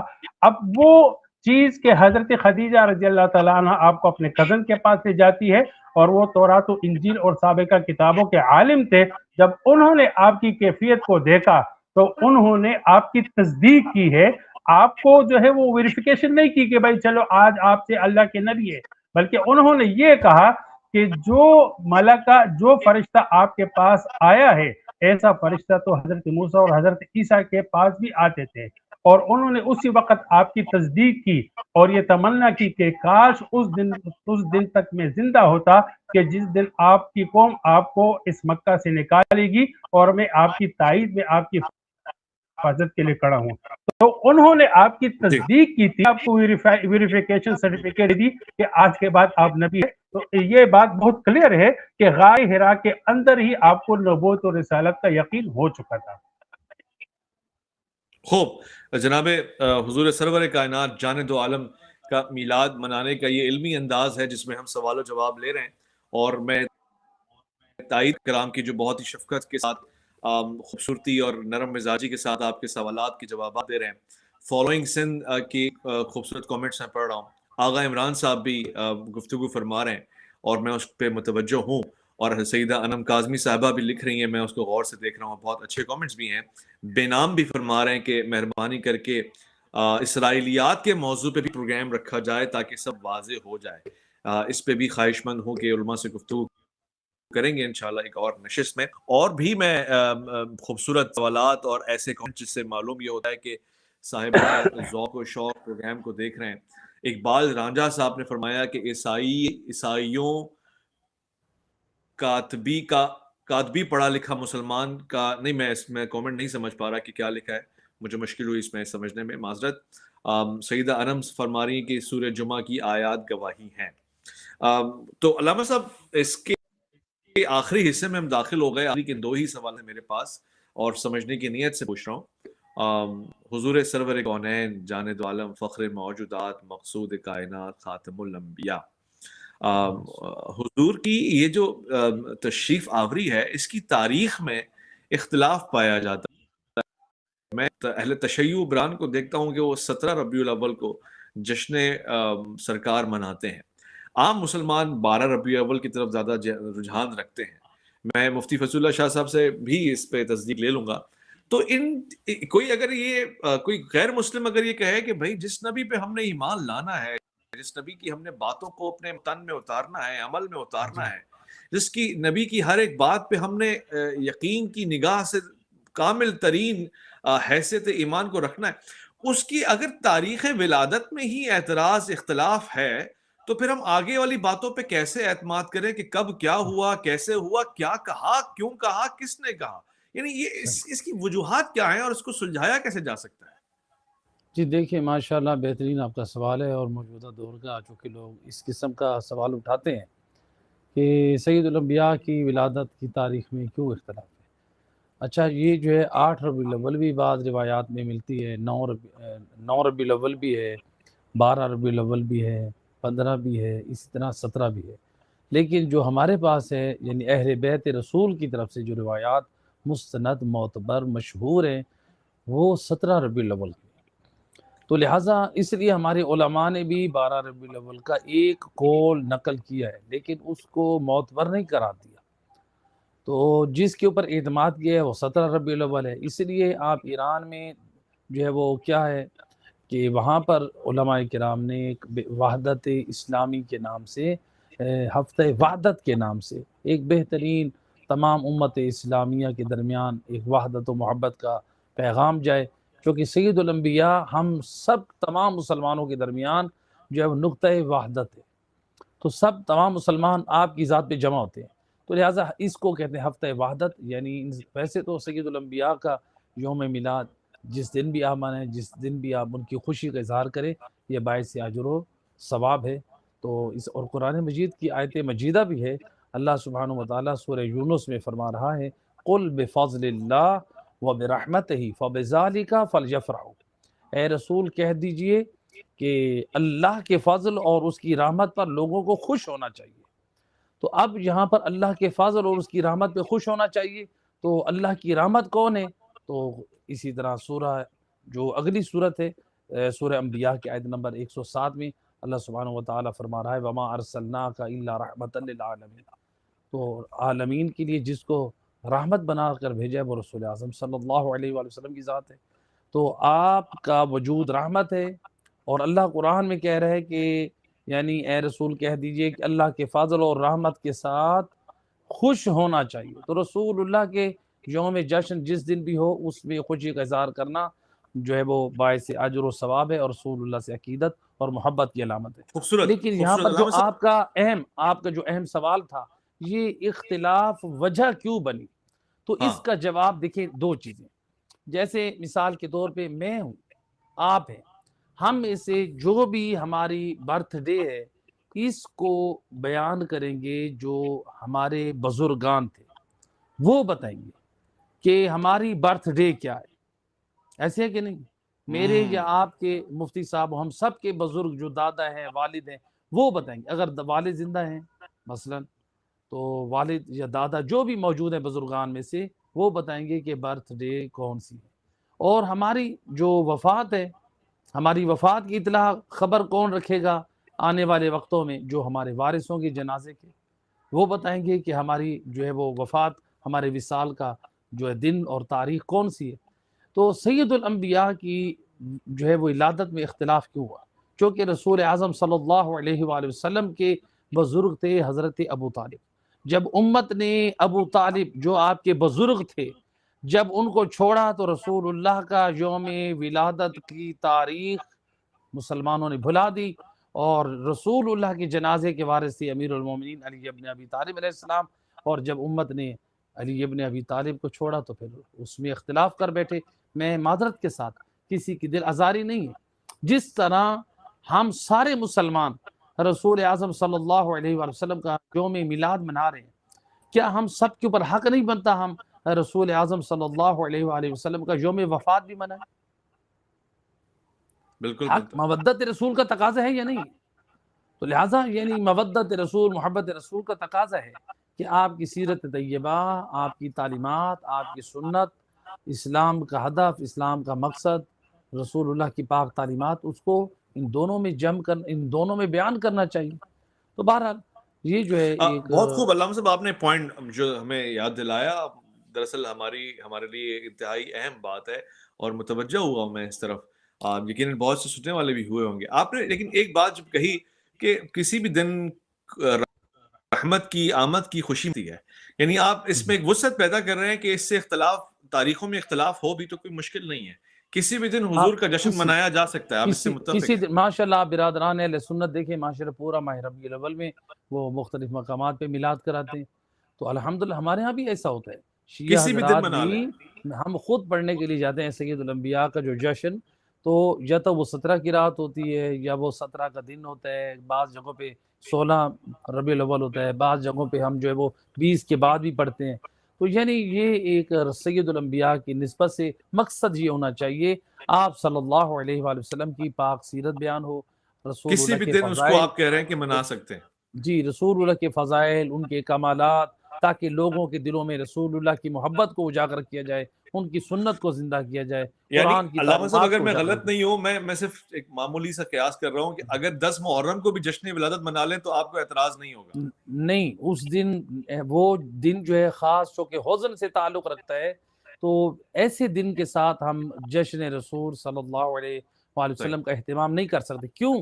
ہو سکتا ہے کسی کے ذہن میں سوال اٹھے کہ یہ شیعہ حضرات ہیں، اس لیے کہہ رہے ہیں۔ میں پوری ذمہ داری سے، چونکہ میرا ابھی موضوع آپ نے ہمارا موضوع یہ قرار نہیں پایا، امام حسین علیہ السلام کی مظلومیت پہ گریہ کرنا سنت نبی سے ثابت ہے، ورنہ اس کے ریفرنس سیاہ ستہ صرف میں حوالے کے بغیر نقل کر رہا ہوں کہ سید الانبیاء نے امام حسین علیہ السلام کی ولادت کے موقع پر جب جبرائیل امین نے آ کر خبر دی، یا رسول اللہ، اللہ آپ کو مبارک دے رہا ہے اور ساتھ یہ بھی خبر دے رہا ہے آپ کا یہ نواسہ کربلا میں مظلومیت کے ساتھ مارا جائے گا۔ روایت کے جملے ہیں، سید الانبیاء روئے، اور آپ کی روایات میں ملتا ہے کہ رسول اللہ کے رونے پر دو رسول اللہ کی زوجات کا میں ذکر کر رہا ہوں، اور بھی زوجات ہیں، ایک بی بی عائشہ کا ذکر ملتا ہے، ایک بی بی حفظہ کا ذکر ملتا ہے، زوجات نبی میں سے۔ رسول اللہ کے رونے پر یہ دونوں زوجات نبی نے بھی گریہ کیا۔ پھر روایت میں ملتا ہے، یہ اہل سنت کی کتابوں کا حوالہ دے رہا ہوں، یعنی ان کی کتابوں میں، چونکہ ہمارا آج موضوع نہیں تھا، ورنہ میں صفحہ نمبر، کتاب اور نمبر سب بیان کرتا۔ اور دوسرا ملتا ہے کہ جب سید الانبیاء گھر سے باہر گئے تو آپ کے صاحب نے پوچھا، یا رسول اللہ آپ کیوں رو رہے ہیں؟ تو سید الانبیاء نے فرمایا، میں امام حسین علیہ اپنے نواسے کی مظلومیت پر رو رہا ہوں، جبرائیل نے خبر دی۔ اور ان اصحاب میں بڑے اصحاب حضرت ابو بکر اور حضرت عمر تھے۔ روایت کہتی ہے رسول کے رونے پہ یہ اصحاب روئے۔ اب دنیا ہم سے پہ اعتراض کرتی ہے کہ آپ امام حسین علیہ السلام کی مظلومیت پہ روتے ہیں، وہ شہید تو زندہ ہوتے ہیں، اور زندہ پر رونا یہ بدعت ہے، یہ حرام ہے۔ تو ہمیں رسول اعظم صلی اللہ علیہ وآلہ وسلم نے سیاہ ستہ کی کتابوں کی روایتیں گواہ ہیں، بتا رہی ہیں، رسول اللہ بتا رہے ہیں حسین ابھی زندہ ہیں، ابھی آپ کی ولادت باسعادت ہوئی ہے، ابھی 57 سال کے بعد آپ کربلا میں جو ہے وہ شہید ہوں گے۔ یہ رسول اللہ امام حسین کے مظلومیت پہ رو کے بتا رہے ہیں کہ زندہ کے ہونے پر نہیں رویا جا رہا، حسین تو زندہ ہے، اس کی مظلومیت پہ رویا جا رہا ہے، چاہے حسین زندہ کیوں نہیں۔ تو اگر بے شک شہید زندہ ہوتا ہے، ہم بھی آج آنسو بہاتے ہیں، تو یہ اپنی طرف سے نہیں بلکہ رسول اللہ کی تاسیس، سنت نبی کا احیاء کرتے ہوئے، اور سید الانبیاء نے فرمایا احب اللہ من احب حسین، اللہ اس سے محبت رکھتا ہے جو حسین ابن علی سے محبت رکھتا ہے۔ تو گویا رسول اللہ نے تو فیصلہ سنا دیا، اللہ کی محبت اس کو مل سکتی ہے، اس کا مقدر بن سکتی ہے جو حسین ابن علی کا حبدار ہے۔ اگر آپ عاشور والے دن کوئی خوشی کا سما کرتا ہے، کتنے لوگ ہیں عاشور والے دن وہ باراتیں چڑھاتے ہیں، وہ اپنے بچوں کی عقیقے کرتے ہیں، تو اب وہ کیا رسول اللہ کی محبت کا درس دے رہے ہیں، یا رسول اللہ سے یہ کس چیز کا وہ پیغام دے رہے ہیں؟ یعنی رسول اعظم صلی اللہ علیہ وآلہ وسلم کے گھر میں جنازہ پڑا ہوا ہے، رسول کی آل ہیں، اور ہم جو ہے وہ اپنی شادیاں اور یہ چڑھائیں۔ بہرحال ہمارے پاس تو روایات جو اہل بیت اطہار رسول اللہ کی آل سے جو ملی ہیں کہ عاشور والے دن کوئی فرحت اور خوشی کا اظہار کرتا ہے یا اس دن کمائی کا ذریعہ کرتا ہے تو اللہ اس میں خیر و برکت نہیں رکھتا۔ ٹھیک، مفتی صاحب پروگرام کا اختتام ہے اور اہم سوالات ہیں، میں نے علامہ صاحب سے پوچھا، میں وہی آپ سے پوچھوں گا۔ تاریخ میں اختلاف ہے، آیا وفات کے دن بھی ربیع الاول میں ہے، اور بہت سے لوگ اس کو 12 فات بھی کہتے ہیں، اس پہ آپ دیکھیں اس بات پہ اتفاق ہے ولادت کے حوالے سے کہ آپ کی ولادت عام الفیل میں ہوئی اور ربیع الاول کے مہینے میں ہوئی اور بروز پیر ہوئی، تو ان تین چیزوں میں اتفاق ہے کہ کون سے سال ہوئی، عام الفیل میں، کون سے مہینے ہوئی، ربیع الاول، کون سے دن ہوئی، سوموار۔ اب تاریخ کی تعین میں اختلاف ہے، مشہور قول جو ہے وہ 12 ربیع الاول کا ہے، اور اس کو جو ہے وہ سیرت کے امام ابن اسحاق نے بھی اور ابن ابی شیبہ نے اپنے المصنف میں بھی حضرت جابر اور حضرت عبداللہ بن عباس رضی اللہ تعالیٰ عنہما سے روایت نقل کی ہے، اور امام ابن کثیر نے بھی جمہور کے موقف کو یہ بیان کیا کہ 12 ربیع الاول کو آپ کی ولادت باسعادت ہوئی۔ باقی مورخین کے ہاں جو ہے وہ مختلف اقوال ہے، 8 ربیع الاول بھی ہے، اور اس طرح 2 ربیع الاول بھی ہے، 10 ربیع الاول بھی ہے، 17 ربیع الاول بھی ہے۔ میں تھوڑا سا علامہ صاحب سے اختلاف کروں گا اس بات میں. انہوں نے کہا کہ تاریخ میں اختلاف اس لیے ہوا کہ ہم نے حضرت ابو طالب کو چھوڑا. میرے بھائی یہ کوئی وجہ نہیں ہے کہ ابو طالب کو چھوڑا. ابو طالب کو کسی نے نہیں چھوڑا، بلکہ یہ مورخین کی تحقیقات کے نتائج ہے، رزلٹ ہے کہ وہ تاریخ میں تحقیق کرتے ہیں، اور کسی کی تحقیق جو ہے وہ 8 میں گئی، کسی کی تحقیق 10 میں گئی، کسی کی تحقیق جو ہے وہ 17 میں گئی. لیکن ہم نے دیکھنا ہے کہ جمہور کا قول کیا ہے. تو جمہور کا قول جو ہے وہ 12 ربیع الاول کی ولادت ہے، اور وفات کے بارے میں کوئی اختلاف نہیں ہے کیونکہ یہ وفات کا دن ہے 12 ربیع الاول آپ علیہ الصلوۃ والسلام کا. اب جو اصل بات اویس بھائی نے سوال میں یہ کی تھی کہ جب آپ کے نبی کی ولادت کی تاریخ طے نہیں ہے تو ہم اس کو کیسے نبی مانیں. تو دیکھیں ایک بات تو یہ ہے کہ جمہور کے ہاں جو تحقیقی قول ہے وہ 12 ربیع الاول ہے. نمبر 2 کہ نبی کو ہم ان کی ولادت کی تاریخ کی تعیین سے مانیں یا اس میں کنفیوز رہے. تو بات یہ کہ ایمان کے لیے کیا ضروری ہے. آمنت باللہ و ملائکتہ و رسلہ و کتبہ، یہ ایمان میں ایمان کے ارکان کیا ہے؟ اللہ پر ایمان، اللہ کی ذات و صفات پر ایمان، نبوت اور رسالت پر ایمان، ملائکہ پر ایمان، آخرت پر ایمان، اللہ کے آسمانی کتابوں پر ایمان، اور یوم آخرت پر ایمان. تو ایمان کے جو ارکان ہے وہ ایمان بالنبی ہے، ایمان بالرسول ہے، نبی کی ذات کو ماننا اور ان کی نبوت کو ماننا. یہ بات تو طے ہے کہ بھائی مکہ میں ایک شخص تھے جن کا نام محمد تھا. ہاں تھے، بالکل تھے. یہ شخص یقیناً تھے وہ اللہ کے نبی تھے، یہ یقینی ہے کہ ہاں تھے. وہ خاتم الانبیاء تھے، یہ بات یقینی ہے کہ ہاں وہ خاتم الانبیاء تھے اور ہے اور رہیں گے. تو ہمیں ماننے نہ ماننے کے دائرے میں ہم اس بات میں بالکل کنفیوز نہیں ہیں. کسی کا اختلاف نہیں ہے کہ محمد صلی اللہ علیہ وسلم کا وجود تھا، آپ کی ولادت ہوئی، یقینی ہوئی، آپ اللہ کے نبی بنے، یقینی بنے، رسول بنے، یقینی بنے، خاتم الانبیاء بنے، یقینی بنے. تو ماننے نہ ماننے کے دائرے میں تو کوئی کنفیوژن نہیں ہے. البتہ مورخین کی اپنی تحقیقات میں، تاریخی روایات میں جس کا جہاں پر تحقیق جس نتیجے پر پہنچی تو انہوں نے وہی قول لکھا. لیکن ولادت کی تعیین کے بارے میں ہم جمہور کے قول کو دیکھیں گے، اور جمہور کا قول بھی وہ 12 ربیع الاول کا دن جو ہے وہ متعین کرتا ہے. تو اس بات میں کوئی کنفیوژن نہیں ہونی چاہیے. بہت خوب، بہت خوب. آخری جو عوام کے سوالات ہیں چھوٹے چھوٹے ان کے جوابات اختصار سے میں گزارش کروں گا دیجیے گا. وجاہت علی خاص علی صاحب فرماتے ہیں میرا مفتی صاحب سے یہ سوال ہے، پیغمبر اسلام کے کفن دفن میں کون لوگ شریک ہے اور جنازے میں؟ مفتی صاحب اگر اس کا مختصر سا جواب. جی دیکھیں، آپ علیہ الصلوۃ والسلام کی وفات کے دن دو قضیے، دو معاملات سامنے آئے. ایک آپ علیہ الصلوۃ والسلام کے کفن اور دفن کا انتظام، دوسرا امت کو کون سہارا دے، یعنی آپ کی خلافت کا انتظام. تو جو دیگر صحابہ تھے یعنی خاندان کے باہر تھے وہ خلافت کے معاملے کو سنبھالنے لگے، وہ بھی حضور علیہ الصلوۃ والسلام کی امت کو سہارا دینے لگے. اور آپ کے جو گھر والے تھے یعنی گھر کے جو افراد تھے، فیملی ممبرز تھے، وہ آپ علیہ الصلوۃ والسلام کے کفن اور دفن کے حوالے سے جو ہے وہ مصروف ہے اور آپ علیہ الصلوۃ والسلام کے کفن دفن کا انتظام کیا. اس میں حضرت عبداللہ بن عباس رضی اللہ تعالیٰ، جعفر بن عباس کا نام بھی آتا ہے، اور حضرت علی رضی اللہ تعالیٰ عنہ ہیں ان کا نام بھی آتا ہے. دیگر آپ کے جو گھر والے تھے تو انہوں نے آپ کے کفن دفن کا انتظام کیا. تو دونوں معاملات، آپ کے کفن دفن کا انتظام آپ کے فیملی ممبرز نے کیا، اور آپ کی امت کا انتظام، خلافت کا انتظام آپ کے صحابہ کرام نے کیا.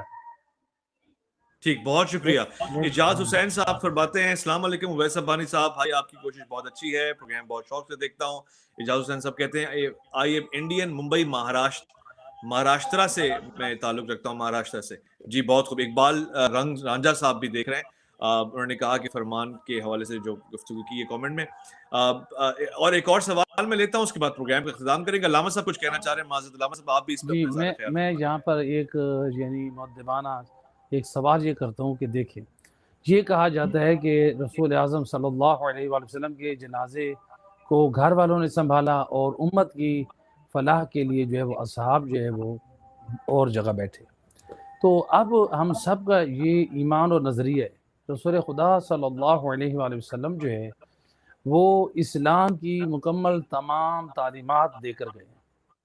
یعنی مسلمان آج جو مسواک کا اہتمام کرتے ہیں، مثلا مچھیں تراشتے ہیں، ناخن کاٹتے ہیں، واش روم میں آنا جانا، اس کے آداب ہیں، ہر چھوٹی سی چھوٹی چیز جو ہے یعنی وہ رسول اللہ ہمیں بتا کر گئے۔ تو جو رسول اعظم صلی اللہ علیہ وآلہ وسلم دین کا محافظ، یعنی اپنے بعد اپنا جانشین خلیفہ کیوں نہیں بتا کر گئے؟ یعنی یہ پھر اس کا مطلب ہے، جو ایک سوال ہے میرا، یعنی رسول اللہ لیکن کے یہ ایک الگ اصحاب موضوع ہے نے علامہ صاحب، ایک الگ موضوع ہے نہیں یہ وہ تو۔ جی نہیں، میں سوال تو چھوڑ دوں نا، تاکہ اہل اسلام مسلمان سوچے تو صحیح اس اگلے ہمارے اس پروگرام میرے خیال میں یہ سوال اہل صحیح۔ اسلام سے نہیں ہے، یہ تو نبی پر سوال ہے کہ آپ نے اپنا خلیفہ کیوں منتخب نہیں کیا۔ میرے خیال ہے اس نہیں، ہم موضوع تو کو کہتے ہیں رسول کنفیوژن کو اعظم نہ، صلی اللہ علیہ یہ وسلم نے سوال کیا، نہیں، یہ کنفیوژن ہم تو چھوڑنا کہتے ہے، ہیں کیا۔ کنفیوژن نہ چھوڑے امت میں۔ چلیں عام بسم لوگ اللہ، بھی نیکسٹ دیکھ ٹائم رہے کے لیے ہم ہیں، کریں گے۔ اب ایمان جی کی بسم بات اللہ، کریں، خدمت محبت حاضر کی بات کریں تو بہتر ہے۔ حاضر۔ ہاں بہت خوب، مفتی فضل اللہ شاہ صاحب نے بہت اچھی گفتگو فرمائی، علامہ صاحب نے بہت اچھی گفتگو فرمائی، اور علم میں اضافہ ہوا، میں نے بھی بہت نئی چیزیں اور بہت اچھی معلومات اچھے انداز سے سیکھی۔ میں شکر گزار ہوں دونوں علماء کرام جنہوں نے محبت اور اتحاد کی بات کی، حضور سرور کائنات کی سیرت کے اوپر روشنی ڈالی اور ہم تک وہ باتیں پہنچائیں۔ میں ان دونوں کے لیے، ان کے گھر والوں کے لیے اور ان کے شاگردوں کے لیے دعا گو ہوں، پروردگار حفظ و امان میں رکھے۔ اپنے اس پروگرام سے محمد اویس ربانی کو بھی دیجیے گا اجازت۔ صبا اقبال صاحب آپ بہت دیر سے آئیں، لیکن ربیع الاول کا آپ نے خیر مقدم کیا اور مبارکباد دی، شکریہ کہنا چاہتا ہوں۔ اللہ کے امان میں رہیں گے اور اس پورے مہینے کم سے کم یہ عہد کریں گے، نبی سے کیا ہوا وعدہ، جیسے کہ اقبال نے فرمایا کہ محمد سے وفا تو نے تو ہم تیرے، یہ جہاں چیز ہے کیا وہ قلم تیرے ہیں، تو وفا کا عملاً مظاہرہ ہمیں کرنا ہے، چاہے جلسے ہوں، چاہے میلاد ہو، چاہے مسجد ہو، چاہے محراب ہو، چاہے مجلس ہو، چاہے خلوت ہو، چاہے جلوت ہو، حضور سرور